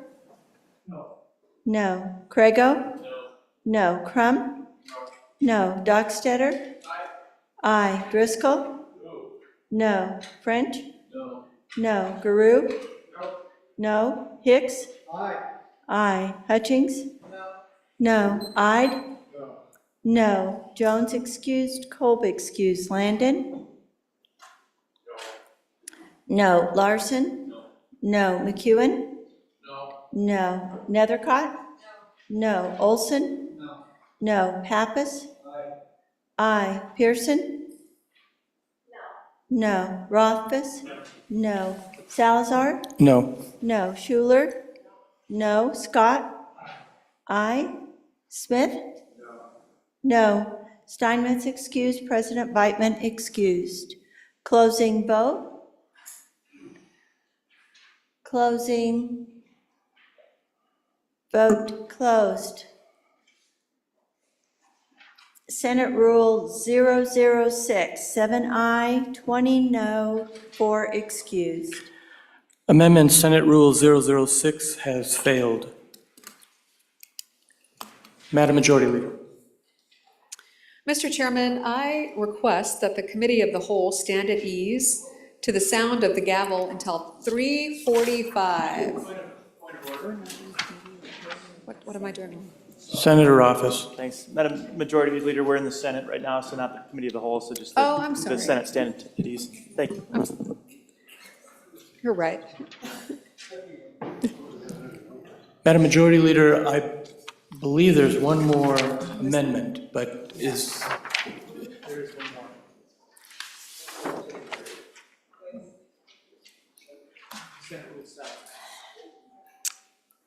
All right, Mr. Vice President, I move for adoption of Senate Rule 7, and to explain that particular amendment, I call on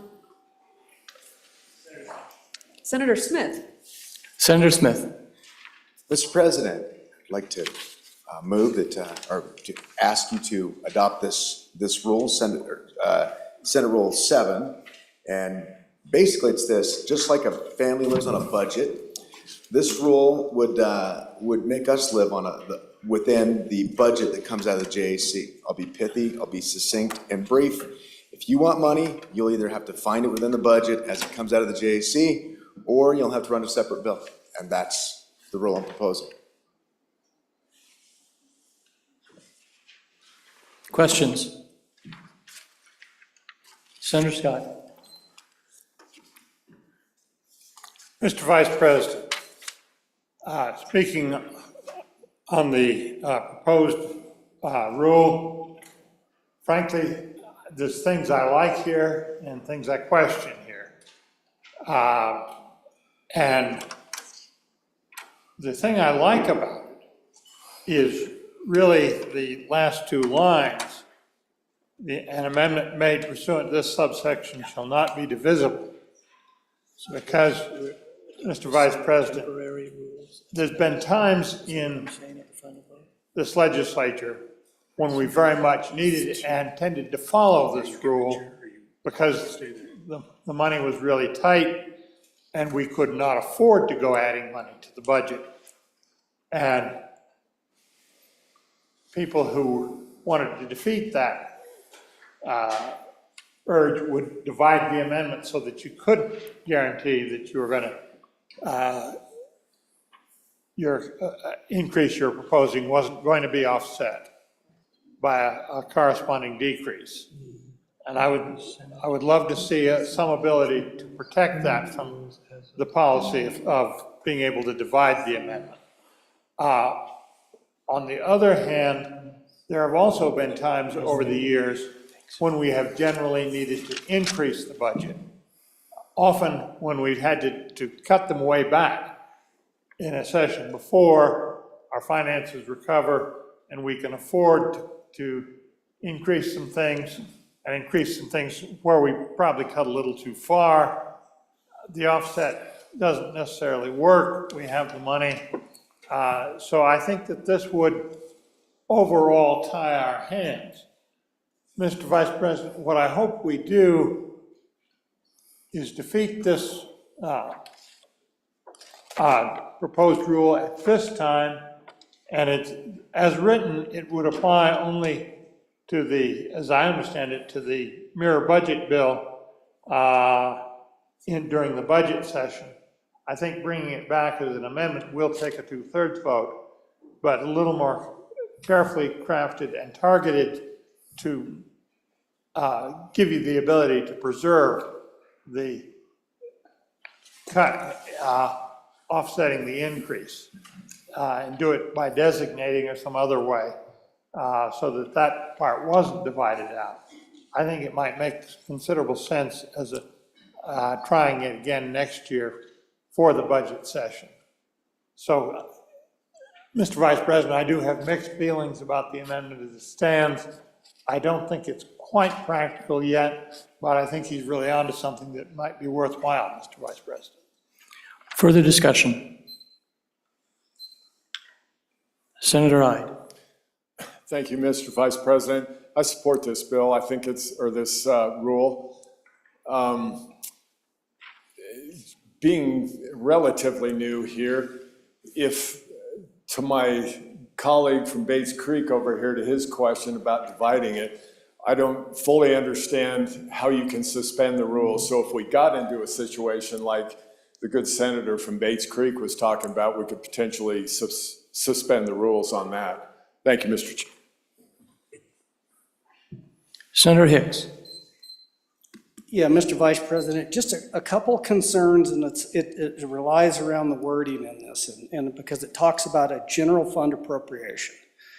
And so keep in mind that we have a whole number of different accounts that we appropriate out of. We have the general fund, we have the legislative stabilization reserve account, we have the strategic investment project account, we have the common school accounts, we have the common school reserve account.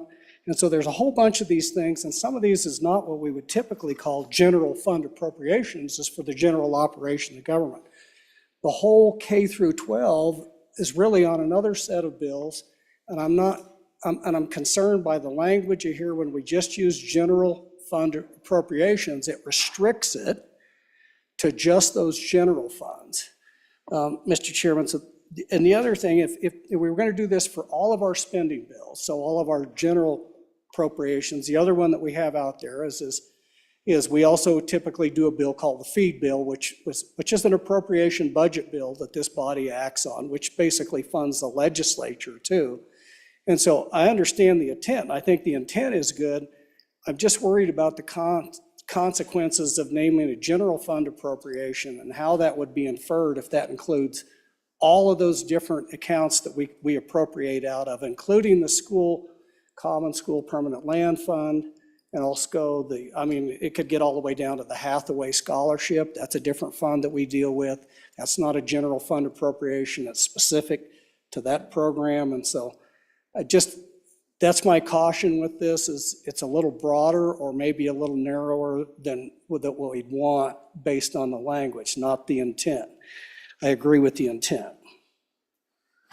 Further discussion? Senator Dockstader. Thank you, Mr. Vice President. On the surface, looks good. Looks like we want to be tight, fiscally responsible, but there could be unforeseen circumstances, like our good senator from up in Bates Creek saying, does this curtail any flexibility? Yeah, we can go in and suspend, but that gets complicated. I think ultimately our accountability lies with our voter. Whether we choose to spend more money, that's where our accountability is. And I prefer not to be locked into something into a situation where we leave ourselves a little hamstrung to address a situation that might come up. So on and against it. Further discussion? Senator Smith. Mr. Vice President. Senator Rothfuss. Thank you, Mr. Vice President, for my first time. Mr. Vice President, I do have concerns about this, and there's a few of them. First of all, while we all love our appropriators, we love our Appropriations Committee, I know I do, this cedes a significant amount of power to them. It basically says, Appropriations Committee, you make all the decisions about the budget, and we will be constrained by those decisions. So we can do that. We can opt for a rule like this. But, I'm always a little bit wary, Mr. Vice President, even though You're the good chairman of it. I'm a little worried about the idea of just ceding my authority to represent my constituents on the budget to decisions made and limitations put in place by another committee where I'm then not able to question those decisions. That is an abrogation of our rights as senators that aren't on the Appropriations Committee and makes us incapable of appropriately representing their interests. So for some members of this chamber to surrender authority that other members have, generally that's not an appropriate approach to rulemaking in my view. Another point realistically is that Wyoming effectively already does this. We have good constraints in place, right? We have a constitutional obligation to balance the budget. When we appropriate, when we make amendments to the budget, we do always know where that money comes from.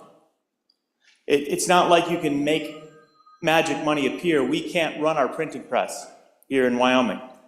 So if it's a general fund appropriation, that's known.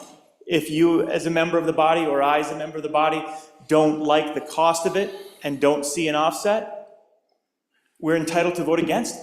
That we're empowered fully to implement this rule if we choose to implement this rule. If we don't see an offset, we can vote no. So we can already do this. It's just that there's no requirement. And the final thought, just getting to the idea of getting rid of division, there's a reason that the division concept is in Masons. There's a reason why it's a foundational aspect of this. And believe me, if we were to put this in place as written, we could game the heck out of this rule, right? You write a 7-component amendment, a checklist, and then you make sure you put the appropriate offset on, and now I've grouped together indivisible things that I force everybody to vote on all of them at once, and we get into what we see at the federal level, where we can't isolate out the bad bits and keep the good bits. There's a strong reason and foundation for having division allowable so that we can isolate individual motions from each other and debate them separately and decide on them separately. That is a feature of this chamber. And it is one of the reasons why we function well. And when we look to the federal level, we note that they don't function well, right? Our Masons rules and the foundation of our rules, which includes the concept of division, is there for good purpose, good reason, and it has served this body well, Mr. Vice President. Further discussion. Senator Landon. Mr. Vice President, I won't take long. My two friends, one to the left and one to the right, have articulated a couple of the things that I was actually going to bring up. You know, there's a narrative out there, people working very hard at it, to make other folks think that this body is not very fiscally conservative.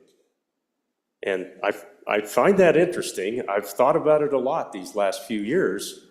When I first got down here, Mr. Vice President, I think we had $1 billion in the bank. I was amazed. It was a permanent mineral trust fund that you couldn't get at, and we had $1 billion in there. Today, we have $10 billion. There are checks and balances in here that were alluded to by the previous speaker. For example, if you run a budget amendment in the Wyoming Senate, you might want to tell people where that money's coming from if you want your amendment to pass. It's just that simple. We're pretty disciplined in there. I just explained to you how far we've come. And oh, by the way, we have 300 fewer employees today than we did 10 years ago in the Wyoming state government. We've done good work in here. We're disciplined in here, and we are flexible in here. I think that's important, folks. We may run into something in February that we have no idea is coming. Why would we want to put handcuffs on ourselves? The Wyoming Senate has got to be able to respond, everybody, and we will do that with responsibility. Thank you, Mr. Vice President. Any further discussion? Senator Hicks. Yeah, Mr. President, just walking through again some of the logistics of these things. So here's an example that I think your Appropriations Committee has done over and over time. So we have, when we do a general fund budget, particularly when we deal with agencies like DEQ and the Department of Health, you have lots of other sources of funding out there, and it's not uncommon that we offset these. And so we may increase a little bit of general fund revenue here, but associated with that, we have what we call other funds. Sometimes these are licensure boards or something like that, and we offset those.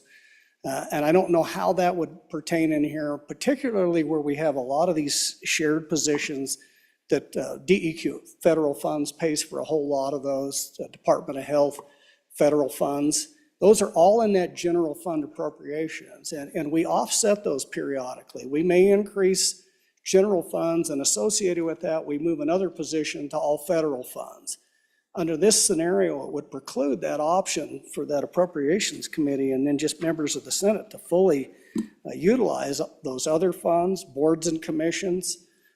I think of water well drillers, licensures for professional engineers, real estate agencies, all of those are on general fund. We utilize those other funds for specific purposes. I think, and I don't know for a fact, but it could put some unintended consequences of being able to have that flexibility to address these other funding sources to offset that. I don't know that for a fact, but I'd have to dig into it in detail, but I know we have done that in the past, offset with federal funds and done that to accomplish that. The way I read this amendment, it would preclude the opportunity for that to happen. Further discussion? Senator Barlow. Thank you, Mr. Vice President. So I do appreciate the spirit of what's trying to be accomplished here. And I think every senator here can do that. If they so believe in it, they can do that right now with the process we have. If you believe that you want to find a place to offset, and you can find a place you don't gore someone else's ox, I think you should bring that. I don't know that we need a rule to do that. I think we can do it. If you so believe in it, we can do that ourselves with our own discipline matters, our own discipline matter. Thank you, Mr. Vice President. Any further discussion? Any further discussion? The question before you is amendment. Oh, wait, let him speak. Oh, Senator Smith. I didn't see you stand up. I appreciate everybody's comments. They're well noted. I believe that there is flexibility in this. I believe if you want money, you can find money. You can find an offset, or you can run a separate bill. And I'll just read the language because I think it is very, very clear. If you want an offset, it says you'll need to directly increase any general fund appropriation without an offsetting decrease to a general fund appropriation in the same amendment. So I think it's clear that it's what it's saying, and I've asked you to consider this rule. Okay. The question before you is amendment Senate Rule 007. The chief clerk will call the roll, please. Roll call, Senate Rule 007. Anderson? No. No. Barlow? No. Boner? No. Brennan? No. No. Case? No. Cooper? No. No. Crago? No. No. Crum? No. No. Dockstetter? No. No. Driscoll? Aye. French? Aye. Aye. Guru? No. No. Hicks? No. No. Hutchings? No. No. Ide? Aye. Aye. Jones excused. Kolb excused. Landon? No. Larson? Aye. Aye. McEwen? Aye. Aye. Nethercott? No. Olson? No. No. Pappas? No. No. Pearson? Aye. Aye. Rothfuss? No. No. Salazar? Aye. Aye. Schuler? No. Scott? Aye. Aye. Smith? Aye. Aye. Steinmetz excused. President Beitman excused. Closing vote. Hutchings, no to aye. Closing vote. Closing. Vote closed. Senate Rule 7, 10 aye, 17 no, 4 excused. The amendment Senate Rule 007 has failed to be adopted. Madam Majority Leader. Mr. Vice President, the Senate shall stand at ease until 4:05. Senators, be back on time. We have a lot of work to do. 4:05. The Senate shall stand at ease.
Yeah, I'm gonna need you to work. I'm gonna need you to work.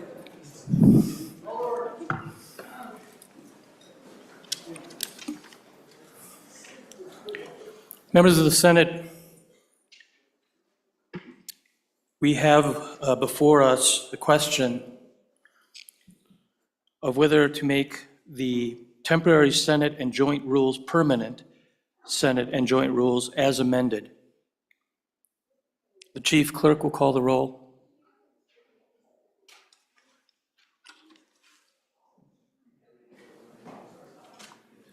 Roll call vote, making the temporary rules of the Senate and joint rules the permanent rules of the Senate and joint rules of the 68th.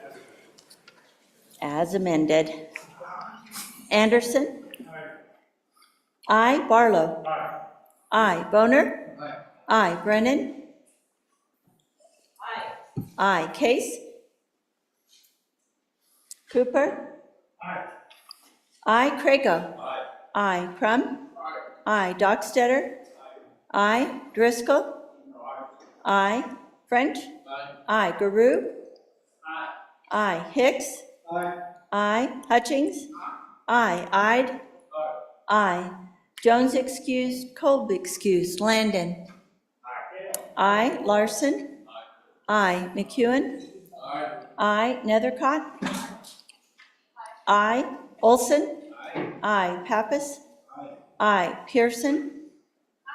Aye. Rothfuss? Aye. Salazar? Aye. Aye. Schuler?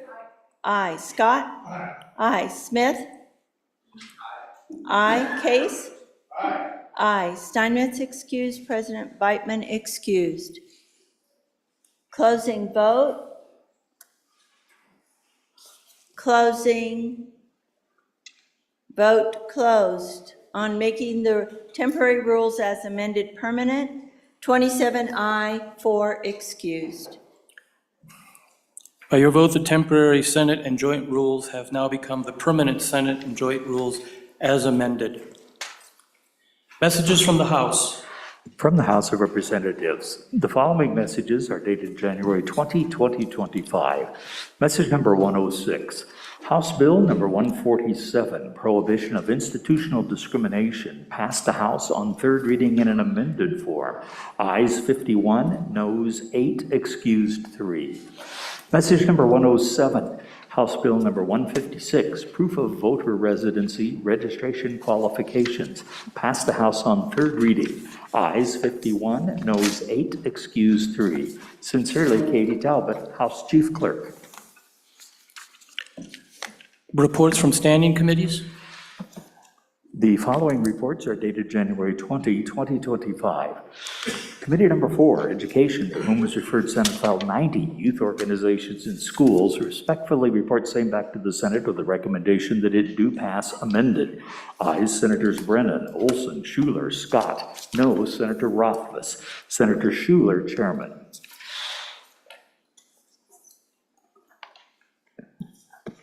Committee number 4, Education, to whom was referred Senate File 21, Ban on Cell Phone Use in Schools, respectfully report same back to the Senate with the recommendation that it do pass amended. Ayes Senators Brennan, Olson, Schuler, and Scott. No, Senator Rothfuss. Senator Schuler, Chairman. Committee number 3, Revenue, to whom was referred Senate File 58, Elimination of Sales Tax on Firearms, respectfully report same back to the Senate with the recommendation that it do pass. Ayes Senators French, Ide, McEwen, and Pappas. No, Senator Case. Senator McEwen, Chairman. Message from Committee number 9, Minerals, Business, and Economic Development, to whom was referred Senate File 19, Impact Assistance Payments, Maximum Percentages, and Review. Respectfully report same back to the Senate with a recommendation that it do pass amended. Ayes Senators Anderson, Cooper, Jones, Nethercott, and Rothfuss. Senator Anderson, Chairman. Committee number 10, Labor, Health, and Social Services, to whom was referred Senate File 36, Music Therapy, Use of Title. Respectfully report same back to the Senate with the recommendation that it do pass amended. Ayes Senators Barlow, Crum, Scott. No, Senator Hutchings. Excused, Senator Steinmetz. Senator Barlow, Chairman. Committee number 3, Revenue, to whom is referred Senate File 69, Homeowner Property Tax Exemption. Respectfully report same back to the Senate with a recommendation that it do pass amended. Ayes, Senators French, Ide, and McEwen. Noes, Senators Case and Pappas. Senator McEwen, Chairman. Committee number 7, Corporations, Elections, and Political Subdivisions, to whom is referred Senate File 57, 911 Service Reporting. Respectfully report same back to the Senate with a recommendation that it do pass. Ayes, Senators Boner, Case, Dockstader, and Landon. Excused, Senator Steinmetz. Senator Case, Chairman. Madam Majority Leader. Mr. Vice President, I move that the Senate resolve itself into committee of the whole. You've heard the motion. All those in favor say aye. Those opposed? Senator Larson.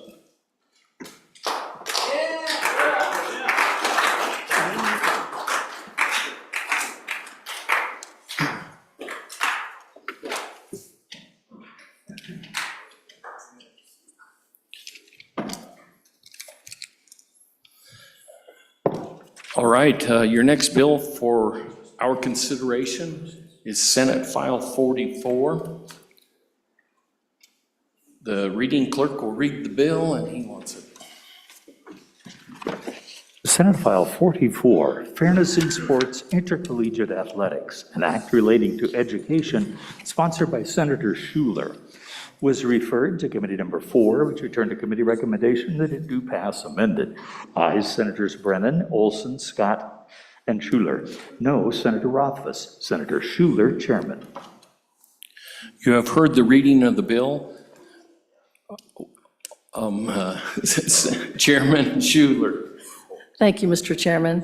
I move that when the Committee of the Whole rises to report, that it does so with the due pass recommendation on Senate File 44. And to describe this bill, I'll call on myself. There is a standing committee amendment, if we could have that read in. Senate File 44, Standing Committee Amendment number 1, page 2, line 4, after.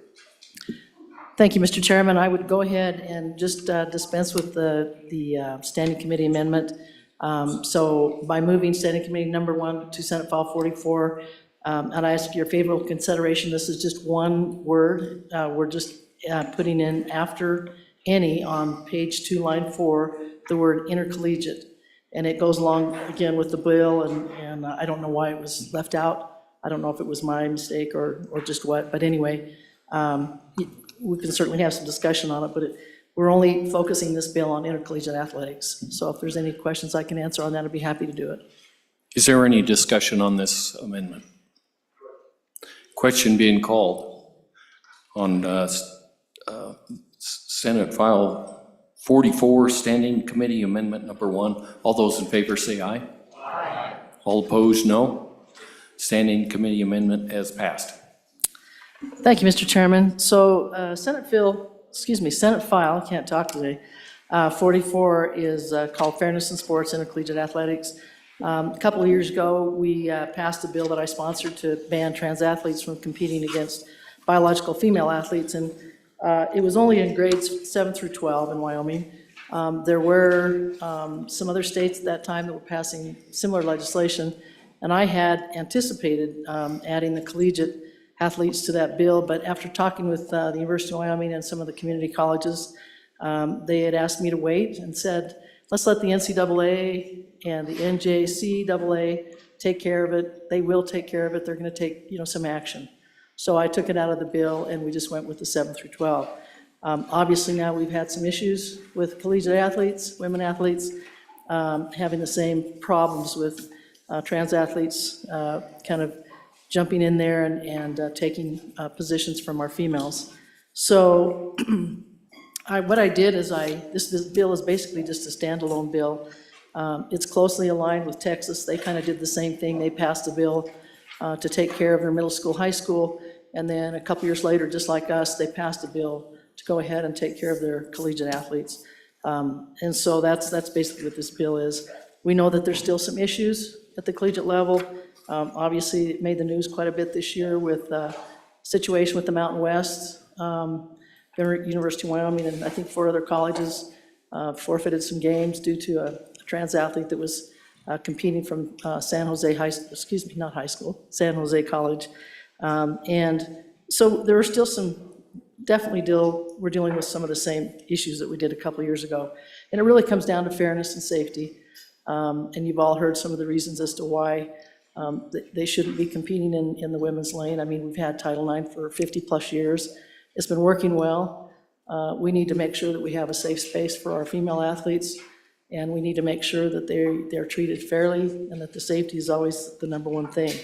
So if you take a look at the bill itself, it requires students at the University of Wyoming and Wyoming Community Colleges to compete in intercollegiate athletic competitions based on their biological sex. And over on page 2, it basically just says that has to be, it's page 3, their student sex, it has to be correctly stated on their official birth certificate. Again, if there was a student that came in, I guess, from another country, it requires some type of government record that accurately states their sex at birth.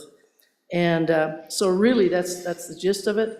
It just says that those male students cannot compete. It's very simple. I know it doesn't sound simple, but it is very simple. We want to make sure that our students, our female athletes, have the ability to be, that they can be, we just want to safeguard their integrity, the integrity of the women's sports. We want to make sure that their opportunities are there, that they don't have to worry about, are they going to get hit in the head with a volleyball that's going 80 miles an hour, or someone that's just knocking the stuffing out of them. And that's really what it comes down to, is regardless of where these students are that are competing in colleges, despite whatever type of transition they've gone through, there is always going to be an unfair advantage. And the safety was rarely talked about, and now I think people are understanding that safety is also a big part of this. So if there's questions on the bill itself, I'm happy to answer them, but for the most part, it just requires those females to have the opportunity to compete against other females. We may not have very many trans athletes attending our colleges and competing in Wyoming, but if just one biological female loses out on an opportunity to compete, it's a travesty as far as I'm concerned. And so as a former female collegiate athlete, I just felt like it's really important that we keep that space for the women, the biological athletes. I did have one question during committee. Someone said, well, with this, what would be the situation if a college came in and let's just say the University of Wyoming, and had a trans athlete competing, and it was obvious, and it was, a situation that I decided not to muddy the waters and just leave that up to the institution to make that decision, whether or not they could compete or not, which they can do. And so, again, knowing that there might be some executive orders coming down in the next day or two that might, impact this bill, I thought about it and I thought, well, we could pull it, but at the same time, as we know, every 4 years, there could be a change in administration, and those executive orders could go away. So we just want to have something in place in our state that takes care of athletes, not only in middle school and high school, but also at the collegiate level for our females. And with that, I would just ask for your favorable consideration. Be happy to answer any questions that you have. I think there is a committee of the whole amendment. Senator Nethercott. Oh. Thank you, Mr. Chairman. I move Committee of the Whole Amendment Number 1 to Senate File 44, corrected copy, and ask for your favorable consideration, good senators. As you can see in the bill draft, Senator, I think we have to have that read in. Oh, thank you. Senate File 44, Committee of the Whole Amendment Number 1, page 4, line 4, after section, quote unquote. Please continue. Thank you, Mr. Chairman. Good senators, as you can see in the bill draft, and it's kind of glossed over, but it's a fairly significant event where a violation of this statute creates a private right of action against the government entity, which would be our colleges and university. Of course, we want that because we feel so compelled by this issue that we want to punish them. We should be punishing our colleges and punishing our universities for violating this law. And I know that that's important to this body. However, who really is punished by not limiting this particular issue more thoughtfully is the taxpayers, right? Who ultimately would pay the bill for authorizing and allowing this private right of action for this violation of law on behalf of the government entity. Really, it's not a private business, right? And the private business is out of money, and therefore they make less money than they did last year. No, the taxpayers pay for the violation of the government entity. And typically, that's why we have what's called the Governmental Claims Act, which is a really important body of law that limits the amount of liability exposure that governments have, including the colleges and the university. And so what this amendment does is it requires compliance with the Governmental Claims Act, so it's consistent with all other legal liability exposure to government entities, and limits the cap to $50,000 as opposed to unlimited liability. Again, consistent with the Governmental Claims Act, but different with the compensation allowed under the Act. For example, if a public employee hits a citizen on their vehicle while in the scope of their duties, of course you get compensated for that loss, but generally that's limited to potentially $250,000 or $500,000. I think if that occurs and a Wyoming citizen is killed because of the negligent conduct of the state or of a county government, that violation of this statute shouldn't be more money than that. And so we need to be consistent for a violation of this statute as opposed to when a government entity maybe kills a citizen through negligent conduct. Senator Nethercott, I believe there's a corrected version of this committee of the whole amendment. Do you think you need to have that passed out, or can you continue? No, we've been working off the corrected copy, Mr. Chairman. Thank you. I believe that's been published and is available. And I moved it. The corrected copy is online. We'll clarify that, I guess. It is online, and there are some being handed out here real quick. And it, yes, Senator Rothfuss. Just a quick point of order. It actually hasn't been moved after it was read in. I know the good senator moved it, but the senator moved it before it was read in. So if we could get her to move that amendment for posterity's sake. Thank you. Senator Nethercott, would you move it again, please, the amendment? Mr. Chairman, I would love to move the corrected copy amendment after being corrected for the, I think, 10th time today, potentially, but I move Committee of the Whole Amendment number 1 to Senate File 44, corrected copy. Good senators, and I think you've heard the explanation. I'm happy for discussion and ask for your favorable consideration. Senator Scott. Mr. Chairman, I've not seen any copy of this amendment. I would urge that it be distributed Take a break. to the floor before we go corrected or not. Mr. Chairman, we need to see what we're voting on. Let's take a break till we get that handed out. Stand at ease. Till the sound of the gap.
Committee of the Whole come back to order.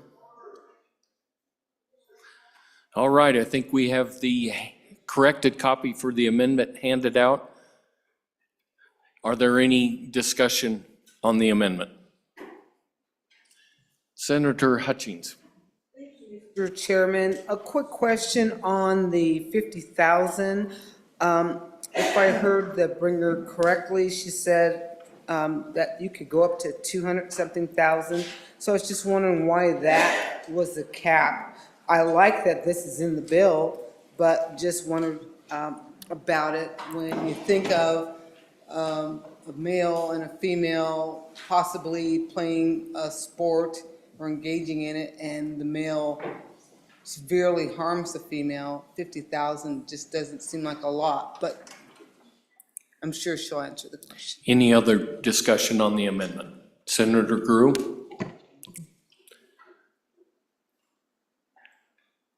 Senator Nethercott? Mr. Chairman, thank you. Great question as to why we're distinguishing when a government entity kills somebody as opposed to when a government entity makes a mistake or doesn't do a valid verification of someone's sex, and a volleyball game is not as fair as we wanted it to be. So recognizing a difference in policy considerations on the government entity from negligently killing someone versus negligently verifying the sex of an athlete and having them play in a volleyball game, which results in unfair competition. I believe it should be a policy statement of this body to distinguish those violations and therefore exposure to the taxpayers' money accordingly. Any other discussion on the amendment? You have heard the motion on the Committee of the Whole, amendment number 1 for Senate File 44. All those in favor say aye. Aye. Opposed, no. Amendment number 1 is passed. On to the bill. Is there any other discussion? Senator Landon. Thank you, Mr. Chairman. Senators, final 10 years or so of my professional career, I served as an athletic director at one of these institutions. So that hopefully qualifies me a little bit to make the following comment. I believe this bill is spot on. And I also want to commend the bringer of the bill for the scope of the bill. I think you could reach too far, and we haven't done that. I think we're just putting some guideposts in place for not just the university, but our colleges out across. I would just, as an aside, I just need to share with you, back in the mid-'80s, when I first got to that college up in the center part of the state, the women's program was not allowed in the main gymnasium. That was taken up by the males on campus, and so the female teams had to be down in the old administration gym.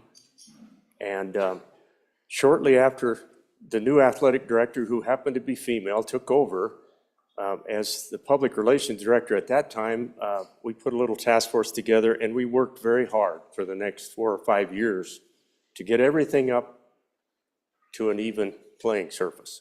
And so I get a little bit passionate on this front because we have battled hard to make sure that our women's programs are up to a same level as the men's programs. And so on and for the bill. Thank you. Is there any other discussion? Senator Case. Mr. Chairman, how are you? Thank you, Mr. Chairman. We're so sure of ourselves, and we're sure of ourselves when we decide what the sex of someone is, and it's based on what an observation that's made at the time of their birth. And okay, I can go with that. I think that's a data point. But you know, these chromosomes are really, really tricky little guys. And you can have XX chromosomes that are fully female or not. You can have XY chromosomes, absolutely male or not. I'm not really, I know where this bill's gonna go. I'm not really trying to change it. I get the basic issues about fairness and stuff like that. I get all that. But I'm telling you, the world is not black and white like that. And our environment is very, very complicated now. And we have been producing plastics, for example, that mimic hormones. They're everywhere on our planet. A baby's sex is sort of determined at a specific point in the pregnancy, and usually it's XX or XY. But there are variations in that continuum. There absolutely are. It's scientific. And it leads to lots of things. And when you try to say with a pronouncement that a student's sex is the sex correctly stated on the student's official birth certificate as described, you're not getting it all. That's not necessarily correct. So I hope that you can be just a slight bit open-minded. And these poor, if you're in a world where people consider you to be one way, and you're not that way, that's a very hard place for you to be. And I know lots of you see it black and white. I'm not trying to fight you. I'm just telling, at least from a scientific point of view, it's not as black and white as you think. And the poor people that are caught up in this, that try and struggle and look for a way to express themselves, are run over by legislation like this and the mean-spiritedness of it to them. I'm not calling my colleagues mean, I'm just saying it seems mean-spirited to some people. And so that's all I want to say, Mr. Chairman. We don't know everything in this body. Is there any other discussion on the bill? Senator Scott. Mr. Chairman, I want to say, frankly, I think in 99.99% of the cases, this bill is just plain common sense. And so what I'm concerned about, Mr. Chairman, is the enforcement mechanism. And on page 4, lines 1 through 4, we do have the provision we just amended on the private cause of action. And my question is, am I right in thinking that the text as it stands before us now is such that as part of the private cause of action, you could seek an injunction against the university or community college that was willfully ignoring this law and get them to cease and desist and obey the law as it's written? Mr. Chairman, that's my concern. I want to make sure that you can get the law enforced that way. Senator Landon. Mr. Chairman, thank you, and I apologize. I did have just something for all of us to consider. It's at the bottom of page 3, paragraph E at the bottom. No educational institution shall retaliate against the person for reporting a violation of this section. Having been in that environment for a long time, I just wonder if we might want to consider tightening that up a little bit with respect to a bogus report. I can see that the door might be open a little bit, Mr. Chairman, for some shenanigans there, and it would be very appropriate for an institution to retaliate in a situation like that. For example, I can remember a situation where we had a false report of a very egregious nature that was made by a volleyball player against one of the students on campus. And after my investigation, it was discovered that it was a bogus report, and that particular student who made the report was asked to leave the school. That's perfectly reasonable, in my opinion. And so I did want to throw that out for us to maybe think about a little bit. Thank you. Senator Rothfuss. Thank you, Mr. Chairman. Mr. Chairman, we did have a good discussion about this bill in committee, and there were some concerns expressed in public testimony that I wanted to bring up, and a few other thoughts to bring up. That, when we heard from the colleges and the university, we actually didn't hear from the university. They didn't provide testimony, but the college representation we had basically indicated that there was still so much uncertainty in this space. There's still so much going on and so many different fact patterns that the one-size-fits-all solution from the top down, from the Wyoming legislature, may not yet be appropriate, because not all sports are the same, not all activities are the same, and engagement, depending on what type of league, what type of organization, what type of community, is going to vary, and the opinions are going to vary. And that shouldn't be frowned upon, Mr. Chairman, the idea that you might have a diversity of ideas and that these associations, for example, the NJCAA for junior colleges and community colleges and the NCAA, they're working through this challenging situation. They're the community of interest. They're working with all of their stakeholders, and they're really struggling to try and come up with what the best approach is, largely on a sport-by-sport, community-by-community basis. Exactly the type of thing that we typically support when we think about the idea of local control and the people closest to the problem making the decisions. So we didn't have anyone, Mr. Chairman, coming in on behalf of our universities or the colleges and asking us for this legislation, right? I just want everyone to understand this is top-down, this is big government, this is the state of Wyoming saying here is the one-size solution that is going to fit for all circumstances, whether anybody likes it or not. Resistance is futile. We don't like it when the feds do that, but we seem to enjoy it when we do it, as long as we agree with what we're saying, which is always what it comes down to. It's a great idea for a one-size-fits-all solution as long as we agree with the message. If we don't, then it becomes a problem. So that's the first concern I really want to emphasize, is that these communities are not asking for this. They would like to continue to have that dialogue and figure out what the right approach is, recognizing, again, this is not easy. There are legitimate challenges in this space on all sides, all parties, all communities, and we're not going to come up with an easy solution that makes everybody happy. But what we do see as a challenge in the way this bill is implemented, if you turn to page 3 and look at paragraph C, is one of the real concerns that we see in this space, which is equal protection under the law. The C paragraph we discussed a little bit in committee, this is from another state and kind of copied and mirrored, is explicitly discriminatory in the way that it's structured. You see, an educational institution may allow a female student to compete in an athletic competition that is designated for male students if a corresponding athletic competition designated for female students is not offered or available.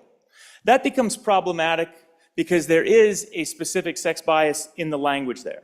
One gender is afforded an opportunity that is explicitly excluded for the other gender.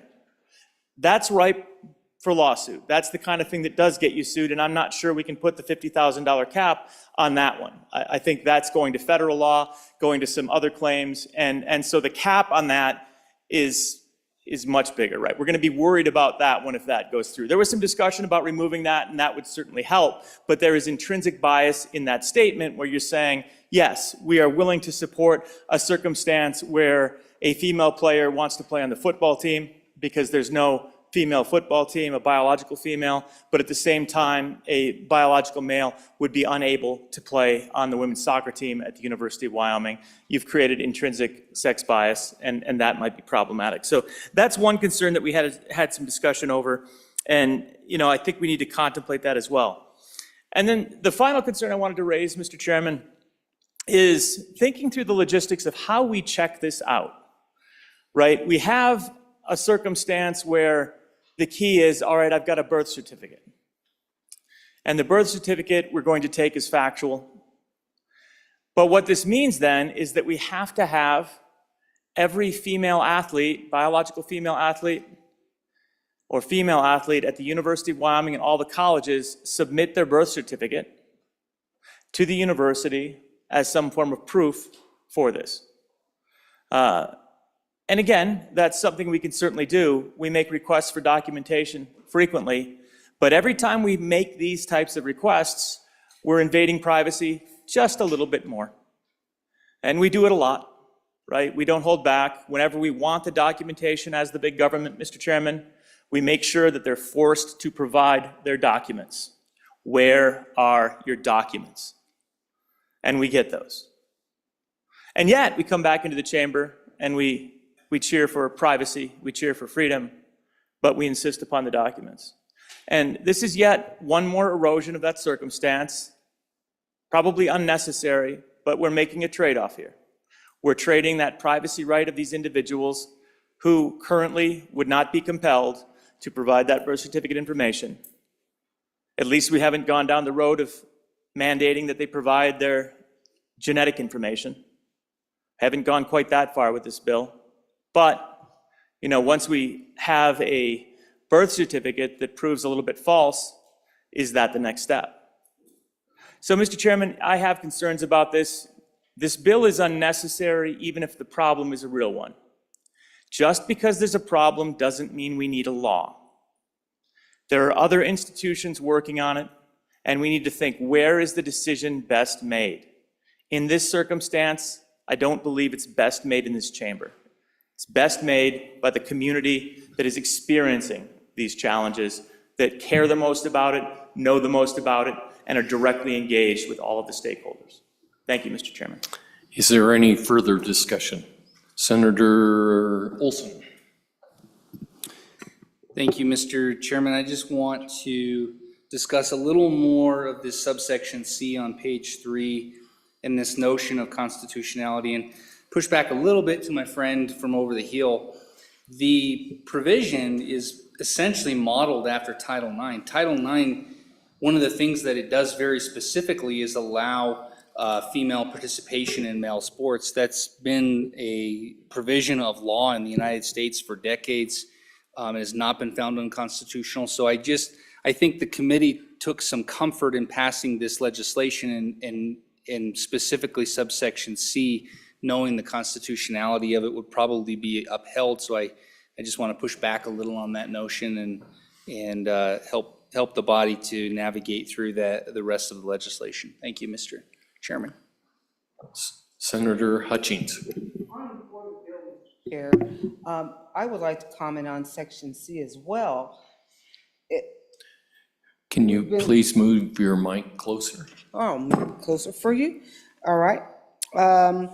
When we were asked or told that this is sex biased, and I'm saying this is not a matter of being sexually biased, but a matter of fairness, as the title says, of the bill says, Mr. Chairman. Thank you. Senator Schuler. Thank you, Mr. Chairman. Some good discussion. Again, just to go along with the good senator from, big tall senator from Cheyenne, on section C, we did have some conversation about it, and I had thought the same thing at Title IX. I went and looked it up, and again, it is in Title IX. And so that, I don't think that's anything constitutionally that we've got to worry about. In fact, right now, even in the High School Activities Association, they have that same section in there, so that if there were a no boys, let's say no girls golf team, but they had a boys golf team and a girl wanted to join that, they could. So that's been around for a while.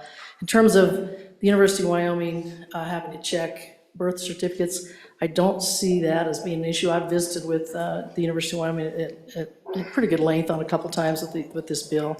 I think what we're looking at is probably if there's a question in mind of someone, just like the athlete from San Jose State, where you can kind of get an idea that there's some safety issues going on. I think probably that's when a birth certificate would probably be required. But right now, I know that they have to have a birth certificate anyway to be enrolled, I believe, unless that's changed. So I don't think that one's pertinent. But I will say that on the bottom of page 3, the good senator, the shorter senator from Natrona County, the no educational institution shall retaliate against a person for reporting a violation of this section, brings up a good point, and maybe we can do a second reading amendment for that, for someone who maybe does a bogus report, I would be happy to do that and visit with our LSO folks and see if that would be something that would be okay there and make the bill better. The bottom line is we want to move this forward and just make sure that we have something in place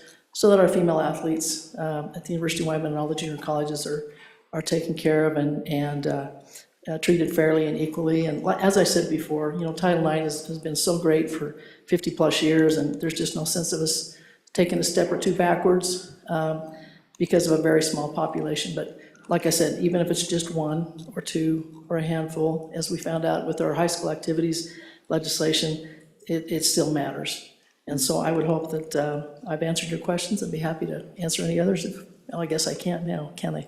But anyway, appreciate your the favorable recommendation on this. I think you still could if there are questions. Question being called.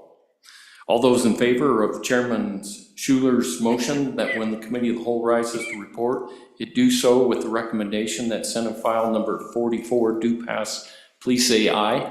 Aye. Opposed, please say no. Senate file 44 is passed the committee of the whole. Our next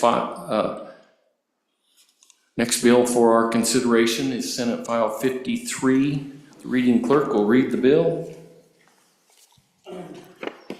Senate File 53, Trademarks and Trade Names, Administrative Cancellation, an act relating to trade and commerce, sponsored by the Corporations Committee, was referred to Committee Number 7, which returned a committee recommendation that it do pass. Ayes, Senators Boner, Case, Dockstader, Landon, and Steinmetz. Senator Case, Chairman. You've heard the reading of the bill. What is your pleasure, Chairman Case? Mr. Chairman, thank you. I move that when the Committee of the Whole rises to report that it do so with a due pass recommendation on Senate File 53, trademarks and trade names, administrative cancellation, and I'm looking to from this corner to the corner of wisdom, and hope you'll call as far away from Cheyenne as you can about get in Wyoming, Mr. Chairman. Thank you very much. Senator Dockstader. Thank you, Mr. Chairman. I bring you 53. And folks, this empowers the Secretary of State's office to administratively cancel trademarks, service marks, trade names when there's fraudulent or false information involved, and aligns the filings with existing standards for business that's already there. And I'll just hit a few highlights here quickly, and then we'll jump into the bill and back up those highlights.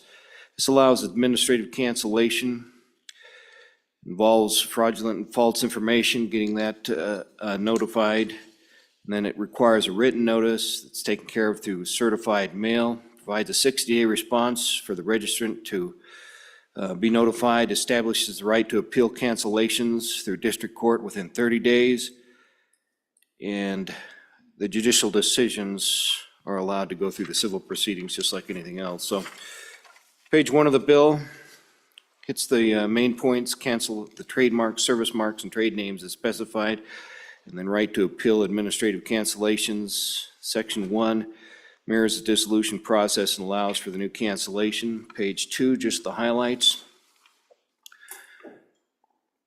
Secretary finds the cancellation is in the public interest. He or she has to do that. Correct false information. Secretary of State's office has to correct the false information. And then number 3, down on the bottom, the registrant may file a response within 60 days. That's a 60 days notice from the Secretary of State's office. Gives plenty of time to respond.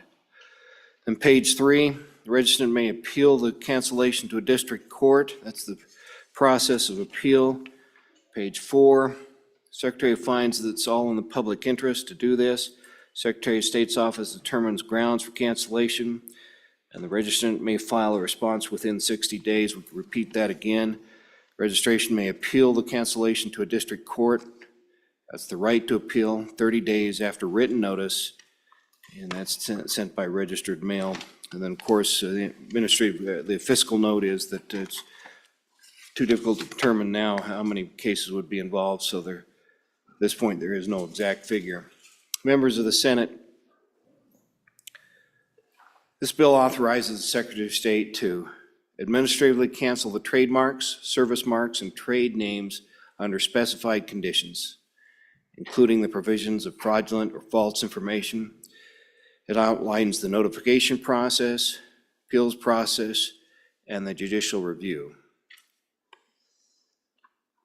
Members of the Senate, the proposed process includes clear notifications, opportunities for registrants to respond, and an option to appeal the cancellations in district court, ensuring transparency and fairness while safeguarding the public interest.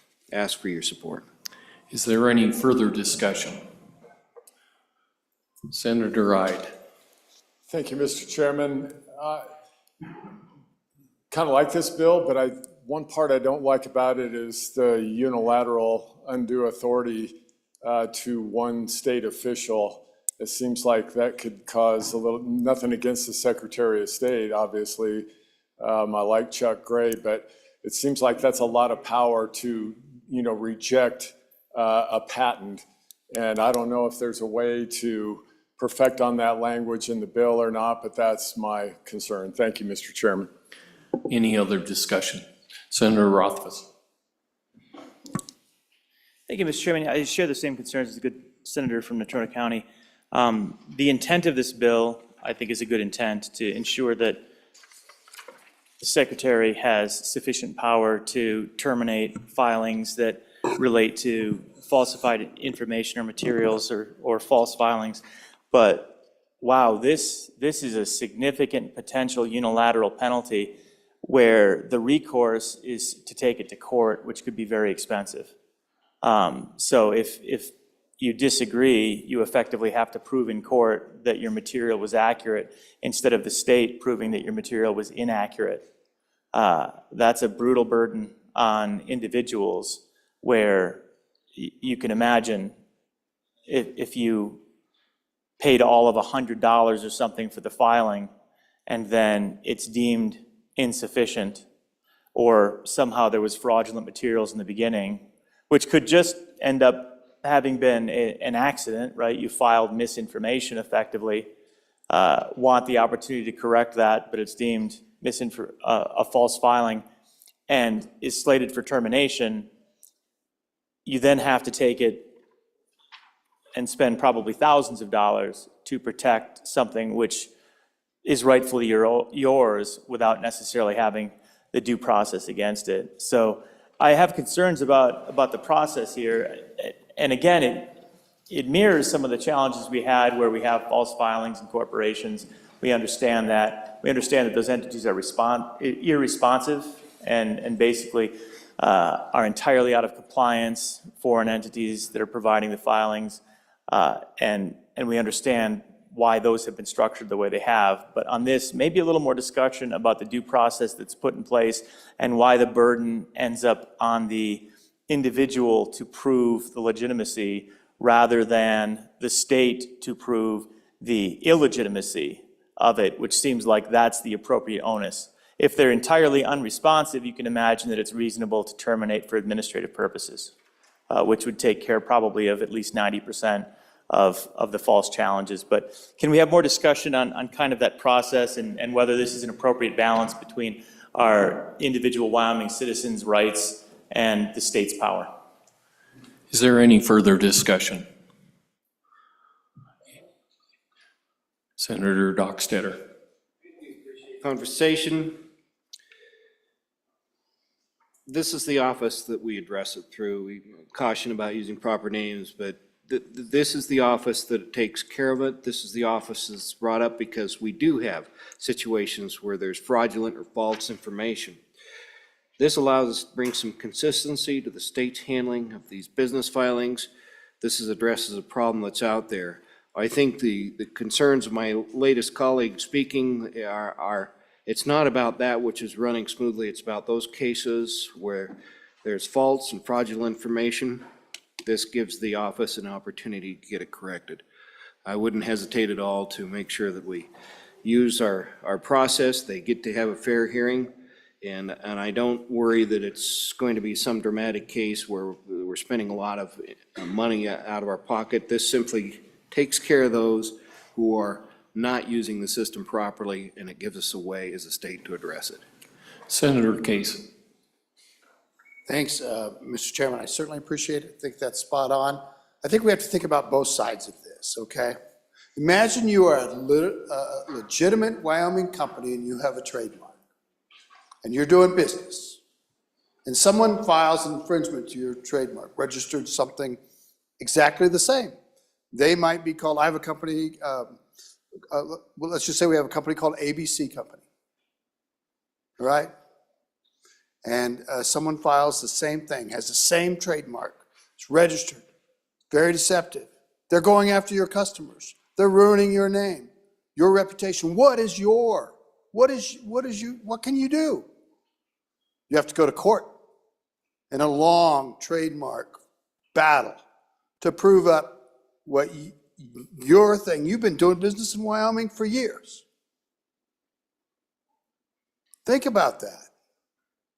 What this does is take the administrator of the trademark, our Secretary of State's office, and give them a little ability to suspend the trademark of the competitor so they can't compete. They can't use it at that time legally. But there's a resolution in court. They can go to court and say, look, the first guy's lying, not me. They got that right. But otherwise, you're hosed.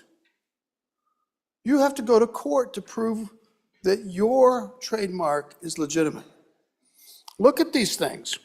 There's time frames. There's no time frames in court if you end up in court to resolve this thing. And yes, the registrant may appeal the cancellation to district court within 30 days. So they have that right to appeal. And I'm not sure how it would work with court costs or whatever, but if they win that appeal, they win.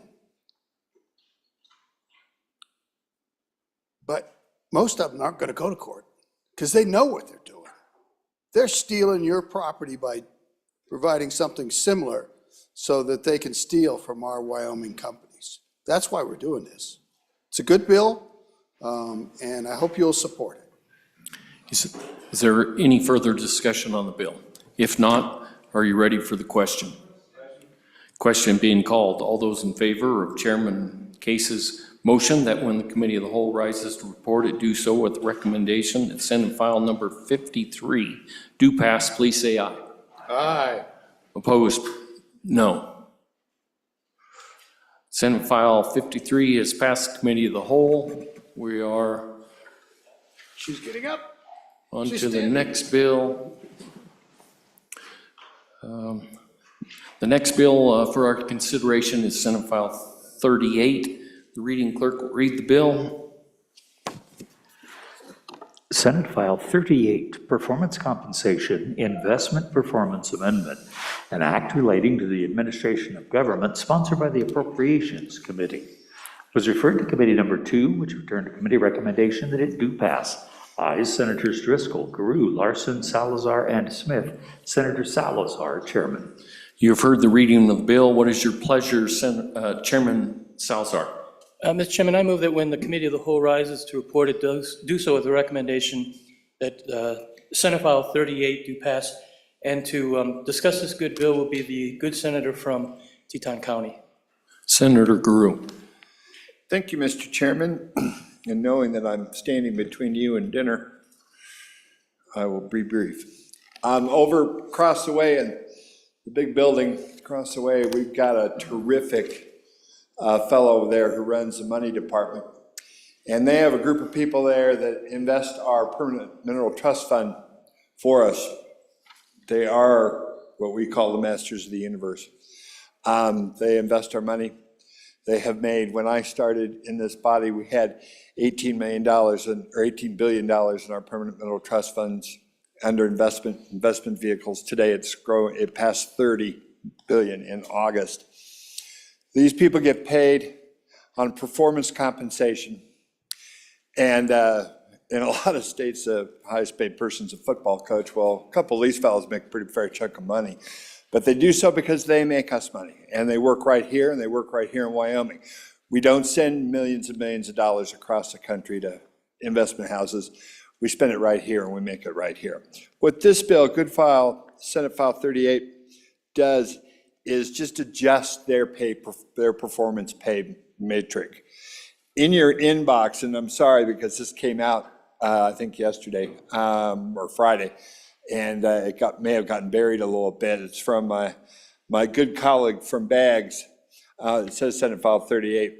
Basically, all this bill does is take the performance compensation package for our money managers, those masters of the universe over there that are getting almost 30% of our general fund budget investments, and pays them over what we call a geometric mean instead of a arithmetic mean. It's a word I can't say. A arithmetic mean.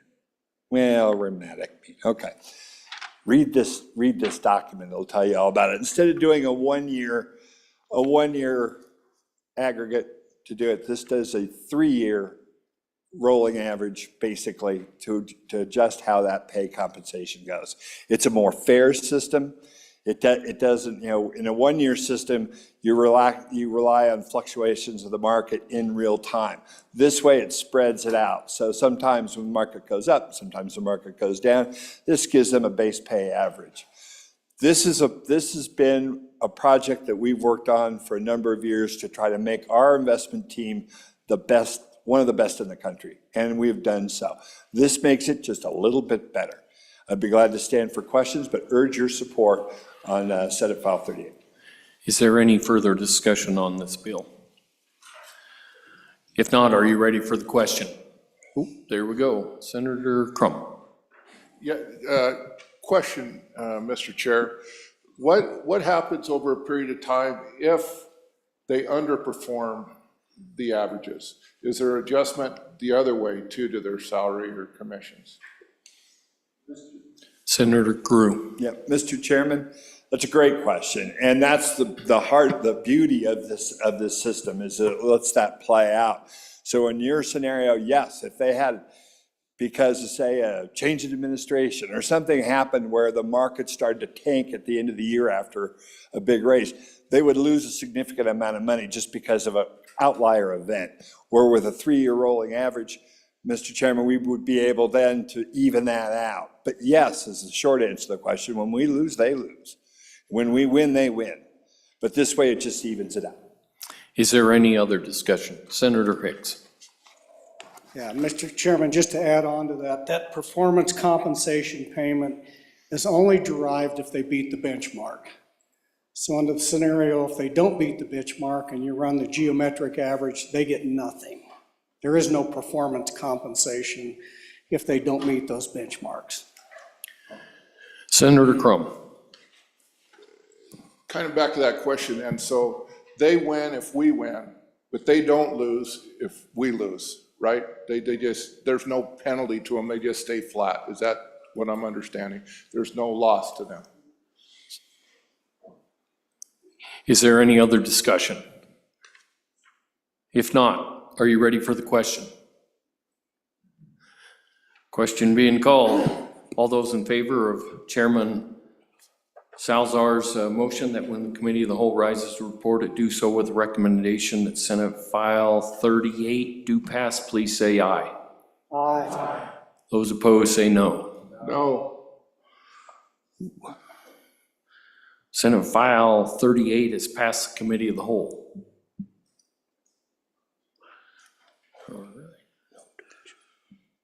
Okay, our next bill for our consideration is Senate File 70. The reading clerk will read the bill. Senate File 70, Investment Modernization State Non-Permanent Funds, an act relating to public funds, sponsored by the Capital Finance Committee.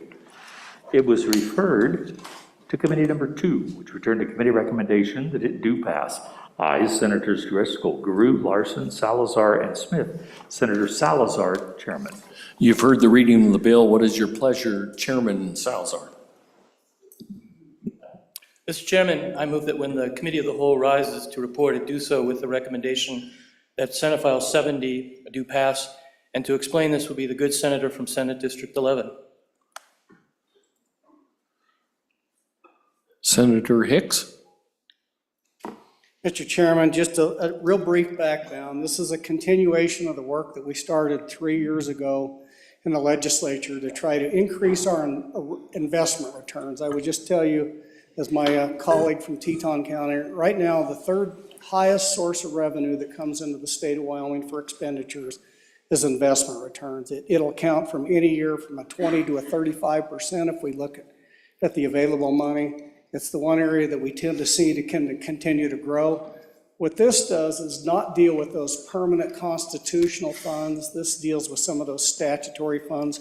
Specifically, what this bill does is with two, and these funds are currently invested in what we call Pool A, which is an aggregate of a number of trust funds for like public television, cultural resource, Wyoming Wildlife Natural Resource.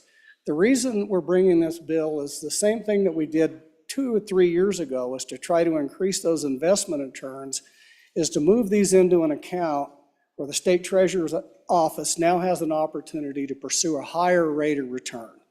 And so what the bill does is deal with two, the Cultural Resource Trust Fund, roughly, I believe, if you look at the last page and look at the fiscal note, 28 million in that account, and then just a little over $200 million in the Wildlife Natural Resource Trust Fund account. And so what this does is move those from their current Pool A, we'll move them into a separate investment category that they move towards an endowment model. And I know sometimes there's some concerns about, well, you know, under an endowment, you can do certain things with the corpus. We've constrained these in this scenario because we've established a spending policy. So basically what we're doing is moving them from an account or Pool A, which I did some numbers up here. If we take the 10-year average on Pool A, and you look at the differential between the Permanent Mineral Trust Fund, which is most likely the asset allocation that would be utilized for this, it's about a 2.3% increase in revenue. You do that on the 228 million, it generates about $5.4 million a year that now goes into those accounts over what they're currently making in that Pool A. So it's a lot of money. What we look at this, and so what we've done is we're going to move these in here, allows the state treasurer to move these into a higher investment return by moving towards more of this endowment type model versus an income driven model in Pool A. So we can go through it sets up a number of accounts. You have an income account, and then you have basically the corpus of the trust fund. The income account, that's where they spend the money, all the interest up to the spending policy, 4% on the trust fund, on the wildlife trust fund, a 3% spending policy. You can look at those numbers if you turn to the back and look at those on the fiscal note. Some of the testimony that we got from these, because currently they just spend whatever comes off in interest, so it's highly variable, changes from year to year. We had an 11% return on our investment in the permanent trust fund last year. We've had years where we almost was nothing, really downturns. This provides certainty every year that those boards, that Cultural Resource Trust Fund board is going to be able to go out and award $840,000 in grants, similar to the Wildlife Trust Fund. Those are the interest earnings. It'll generate about $8 million a year. Anything above and beyond that, spending policy, reverts back to the corpus, which actually increases and inflation-proofs those corpuses. Currently, there's nothing that does that. And so they're losing purchasing power every year because unless we as a legislature continue to put general fund appropriations in there, they're losing purchasing power.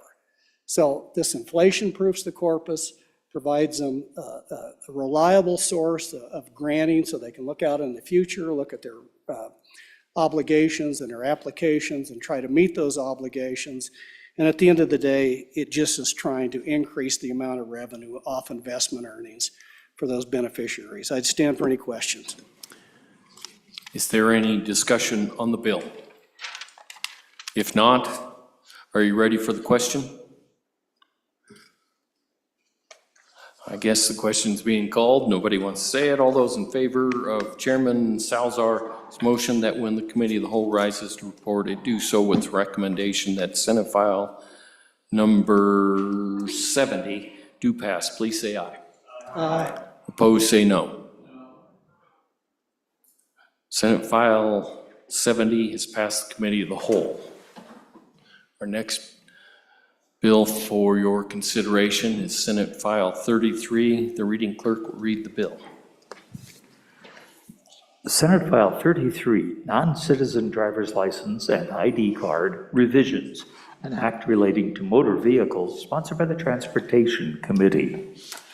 Was referred to Committee Number 8, which returned to committee recommendation that it do pass amended.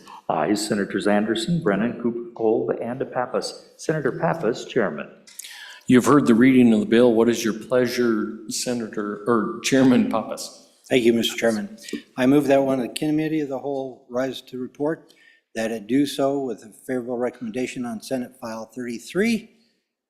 And for explanation of this bill, I ask you to call on Senator Cooper. Senator Cooper. Thank you, Mr. Chairman. This is a pretty small and straightforward bill. The heart of it is on page 2, lines 8 and lines 15. It adds the words, "not a United States citizen." The purpose for that is for clarification for the voting judges, is my understanding. So it adds it to, again, line 8 and line 15. Now, there is a standing committee amendment, if I could have that read in. Reading clerk, will you please read the standing committee amendment? Senate File 33, Standing Committee Amendment Number 1, page 2, line 8, delete. Senator Cooper. Thank you, Mr. Chairman. I'd like to move standing committee amendment number 1, Senate File 33, and ask for your favorable consideration. What the amendment does, it changes the wording from not a United States citizen to not a US citizen. There's some real estate questions on these license plates, or on these driver's licenses. There's not a lot of room on them. The second thing it does is changes the color of the license plate for the non-citizens, and I believe there was some interest in dividing that. Is there any discussion on the amendment? Senator Pappas. Thank you, Mr. Chairman. And the issue, and I don't know if you can divide, maybe I can ask for some clarification, but the intent of the amendment was to shorten the words, because as the good senator said, there's not a lot of real estate on the card, so we wanted it to say non-US. And that's in black and white text. Doesn't cost anything to do that, we just add it.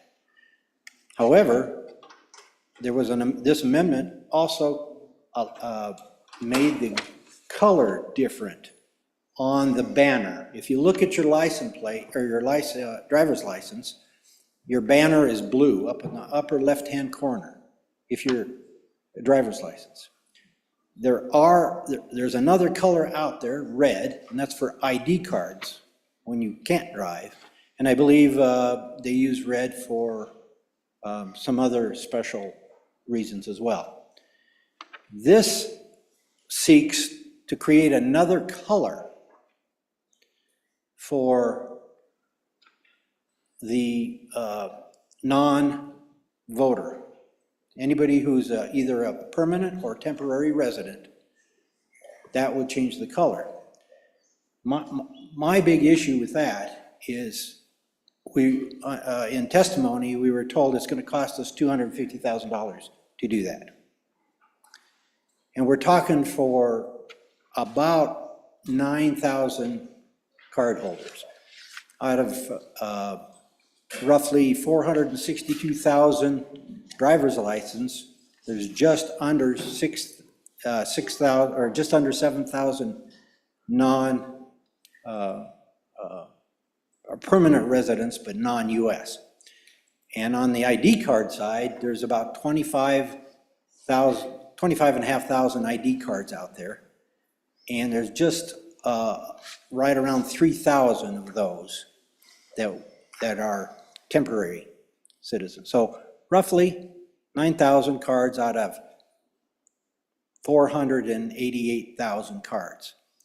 So, you can do the math for 9,000 cards. $250,000 seems a lot. In my opinion, the words printed plainly on the card, not US, would be clear enough for anybody at the polls to look at the card and see you're non-US, you can't vote. Don't think you need another color. However, we did have testimony from one of our elected officials that runs the elections for our state, who is pushing for this color change.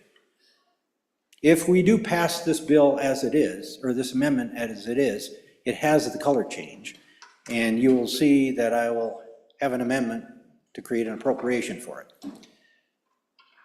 If we just simply remove the green, then I don't have a problem with it. It doesn't cost us any money, and I think it does what the intent of the original bill had. Now, the question is, somebody who knows procedure better, can I divide that? I don't think I can divide this amendment and take out green. So I would urge you to defeat this amendment.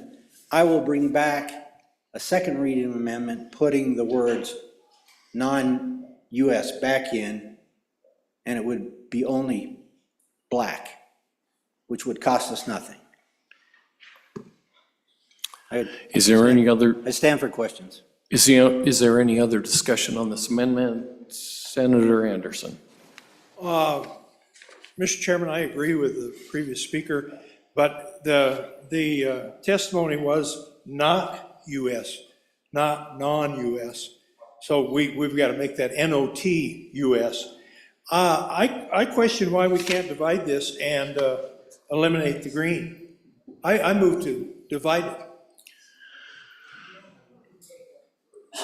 Chair is uncertain. I'd like a little Me too. guidance. Me too. But, okay. Senator Rothfuss. Point of order, Mr. Chairman. Typically, you have to be able to have two different motions that stand independent from one another. And this doesn't work out that way in a reasonable fashion. You don't have text left behind in a clean line by line. Sometimes, in theory, you can work outside of separating within a line, but separating from an insert within the insert is, not something that we've done because it ends up leading to confusion. I think the good senator's suggestion of bringing it on second reading is an appropriate solution if it's desired to be isolated out that way. That's the appropriate response. The chair will rule that it's non-divisible. Senator Case. Just as a little bit of point of clarification, the good senator had moved it to be divided, but we don't need to do that. If a proposition is divisible, it shall be divided upon the request of a senator. So, but the chair's ruling, I'm not challenging it, it has nothing to do with this. It's just that in the beginning it said, I move that it be divided. Well, we can't do that. So, thank you. Thank you for the clarification. Is there any other discussion on this amendment?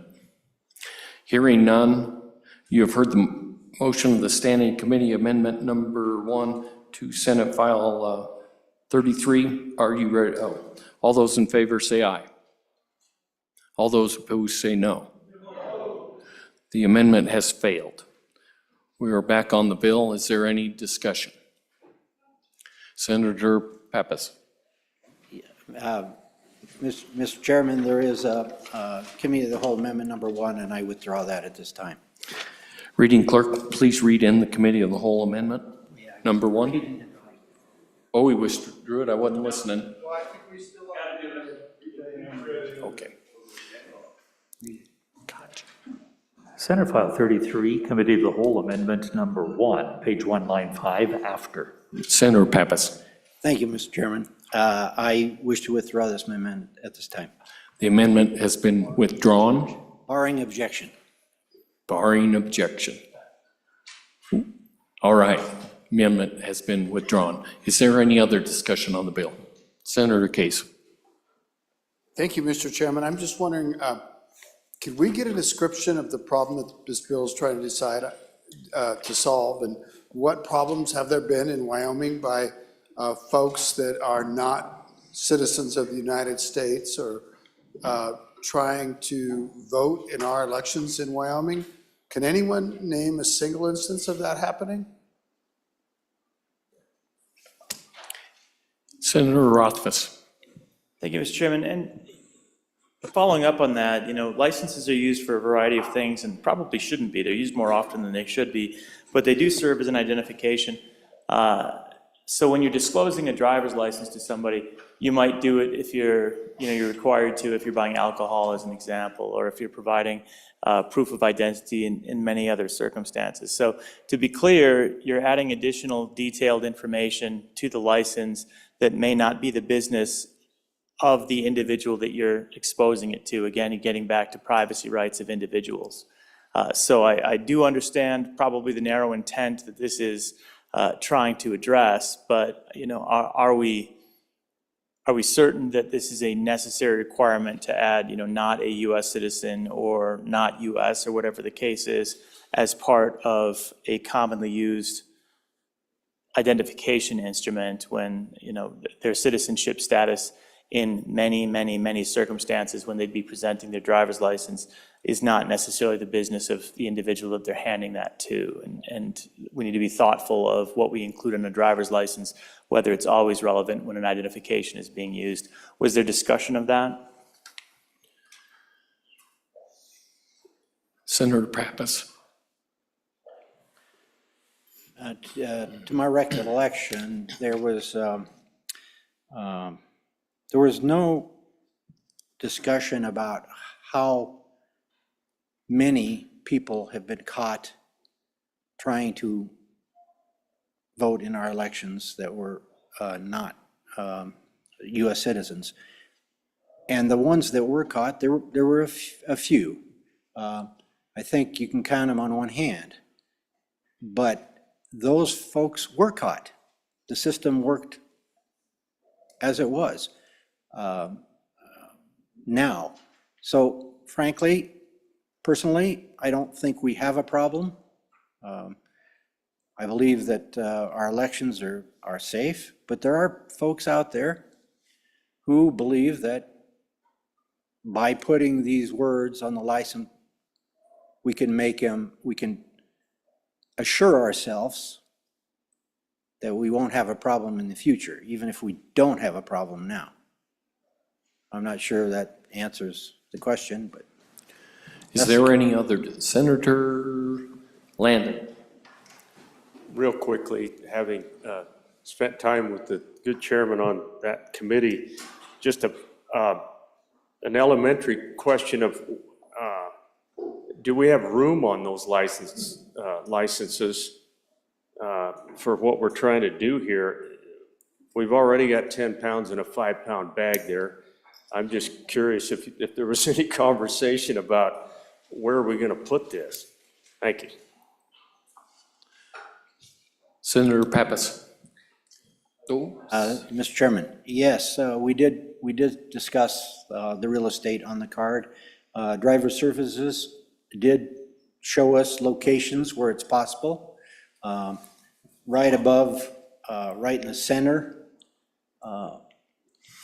right to the left of, if you look at your driver's license, it'll say DL for driver's license, or CDL if you've got a CDL.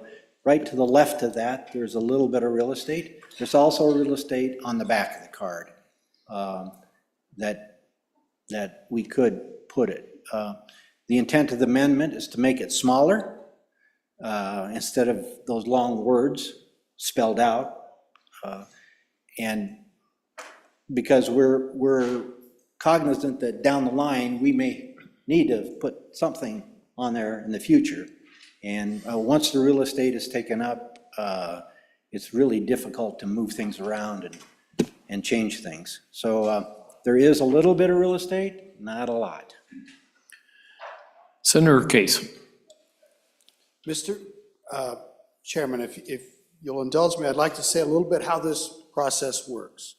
There are actually two doors that you have to go to vote, all right?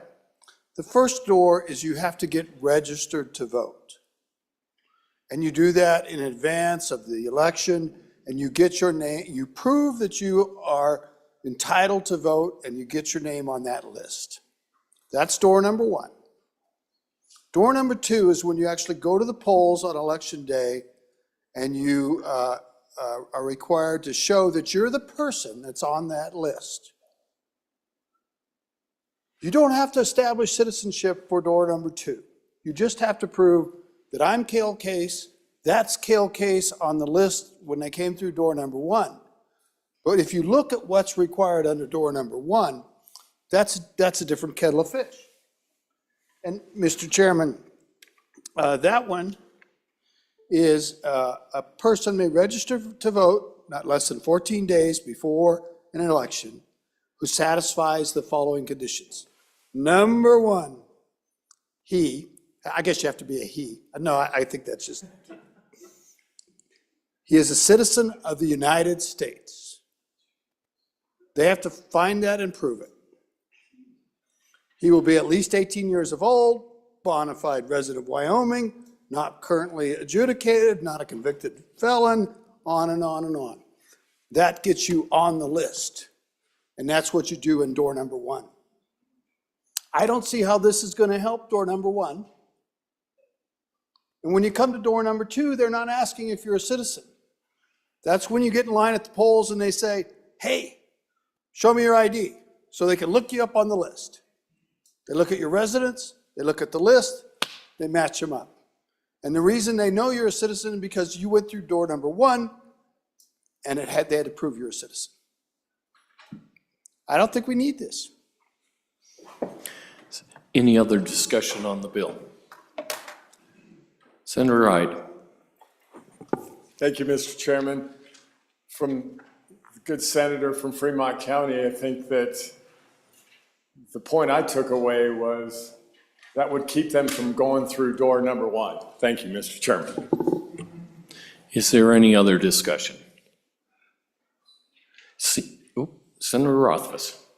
Thanks, Mr. Chairman. I did just want to ask again, because I don't think I heard a response. What are the use cases for this, other than that, again, seemingly unnecessary circumstance every second year at most, when you're going through door number one, which probably doesn't happen every 2 years. I mean, I'm only seeing one circumstance, and yet at the same time, a disclosure of information that is not necessarily appropriate for common knowledge and could actually be used as a basis of discrimination against the individual that's holding that identification, even though they're legally here, legally working, legally engaged in the States. I don't understand what the impetus is, or perhaps I just would like to hear the only impetus for this is the voting circumstance. If that's the case and there is no other use case, I'd like to hear that. Senator Pappas. Mr. Chairman, yes, testimony was that was the only reason for putting this on the ID. Is there any other discussion? If not, are you ready for the question? Question being called. All those in favor of Chairman Pappas' motion that when the Committee of the Whole rises reported, do so with the recommendation that Senate File number 33 do pass, please say aye. Aye. Those opposed, please say no. No. The chair rules that it passed. Division being called. Pursuant to Senate Rule 6.5, the bill. Oh, okay. Sorry. We'll have those. There we are. Okay. Those in favor, please stand.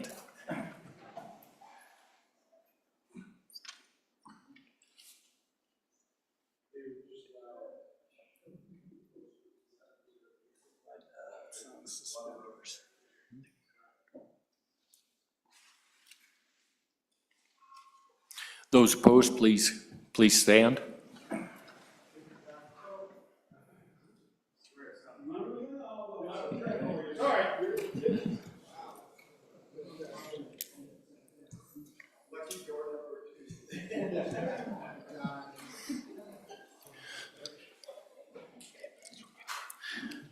Senate File 33 has passed the Committee of the Whole.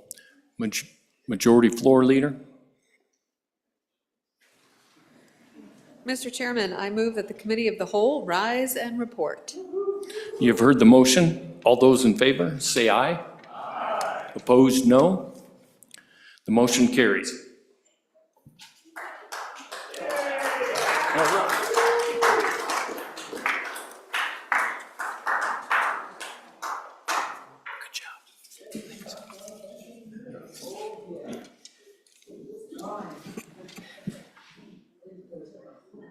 Committee of the Whole report. Committee of the Whole report. Mr. Vice President, the Committee of the Whole, having had under consideration bills on general file, begs leave to report as follows. Senate File 72, do pass. Senate File 44, do pass amended. Senate File 53, do pass. Senate File 38, do pass. Senate File 70, do pass. Senate File 33, do pass. Senator Larson, Chairman. I think we have standing committee reports. Oh, excuse me.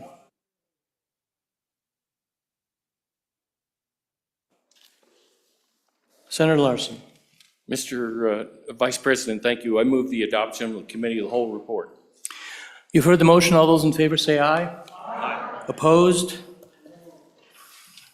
Motion is carried. Now, standing committee reports.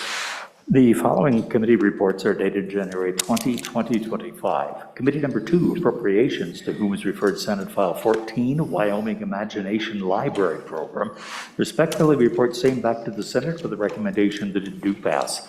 Ayes, Senator Driscoll, Gurus, and Salazar. No, Senator Smith. Excused, Senator Larson. Senator Salazar, Chairman. Your committee number 2, Appropriations, to whom is referred Senate File 41, Federal Acts, Legal Actions Authorized, respectfully report same back to the Senate with a recommendation that it do pass. Ayes, Senators Guru and Larson. No, Senators Driscoll, Salazar, and Smith.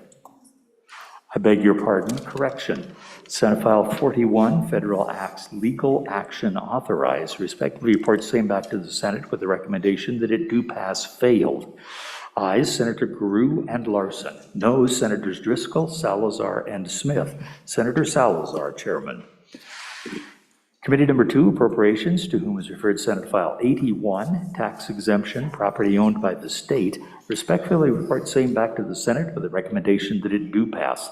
Ayes, Senators Driscoll, Guru, Larson, Salazar, and Smith. Senator Salazar, Chairman. Committee number 2, Appropriations, to whom is referred Senate File 99, Game and Fish Property Tax Exemption, respectfully report same back to the Senate with a recommendation that it do pass. Ayes, Senators Driscoll, Guru, Larson, Salazar, and Smith. Senator Salazar, Chairman.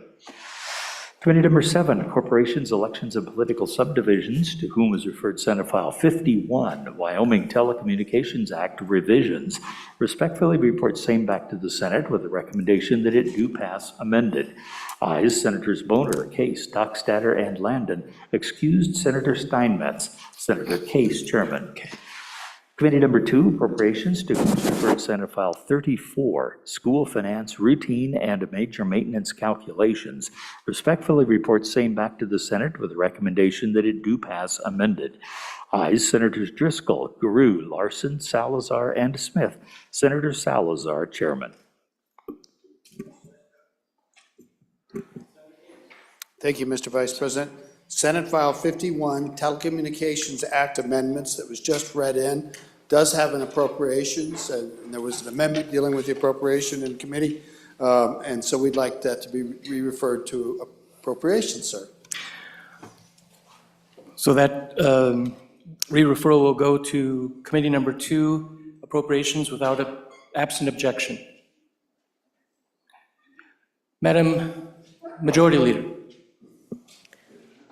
Mr. President, I move that we stand adjourned until 10 a.m., January 21st, 2025. Announcements. Senator Landon. Thank you. Mr. Vice President, just a reminder that Travel, Recreation, and Wildlife Committee will meet down in the Wind River Room 4 at 8 o'clock in the morning to take up Senate File 2, Hunting Licenses Weighted Bonus Point System. And then we will meet again, Mr. Vice President, upon the noon recess in that same room, 4 downstairs, to take up Senate File 3, mule and white-tailed deer, separate hunting seasons. Thank you. Other announcements? Senator Driscoll. Mr. Vice President, your committee number 2 appropriations will meet tomorrow morning at 8 p.m. in State Capitol Room E301 and online. In addition, your appropriations committee number 2 meeting that was scheduled for tonight upon adjournment has been canceled. Your committee number 2 appropriations will meet at noon recess tomorrow in State Cap Room E301 and online. To all of these deal with budget. Thank you. Thank you, Senator Driscoll. Senator Olson. Thank you, Mr. Vice President. Your committee number 1, Judiciary, will meet tomorrow upon the noon recess in W6 and online, of course, to consider 3 bills. Senate File 8, protection orders effective during appeal or review. Senate File 9, restoration of rights amendments. And Senate File 39, automatic transfer of automobile title upon death. Senator Pampas. Thank you, Mr. Vice President. I want to remind everyone again that your Transportation Committee will be meeting tomorrow morning at 8 a.m. in room W002 and online to consider the following bills. Senate File 26, protection of military equipment. Senate File 27, Wyoming National Guard member referral amendments. Senate File 29, firearm hold agreement, limited liability. Senate File 31, boards and commissions, veteran ex officio members. And if we have time, Senate File 28, ROTC endowment program. Thank you, Senator. Any other announcements? No more announcements. Members of the Senate, I just want to say thank you to the LSO staff up here. They are absolutely incredible. You've heard the motion. All those in favor say aye. Those opposed? We stand adjourned until 10 a.m. Tuesday, January 21st.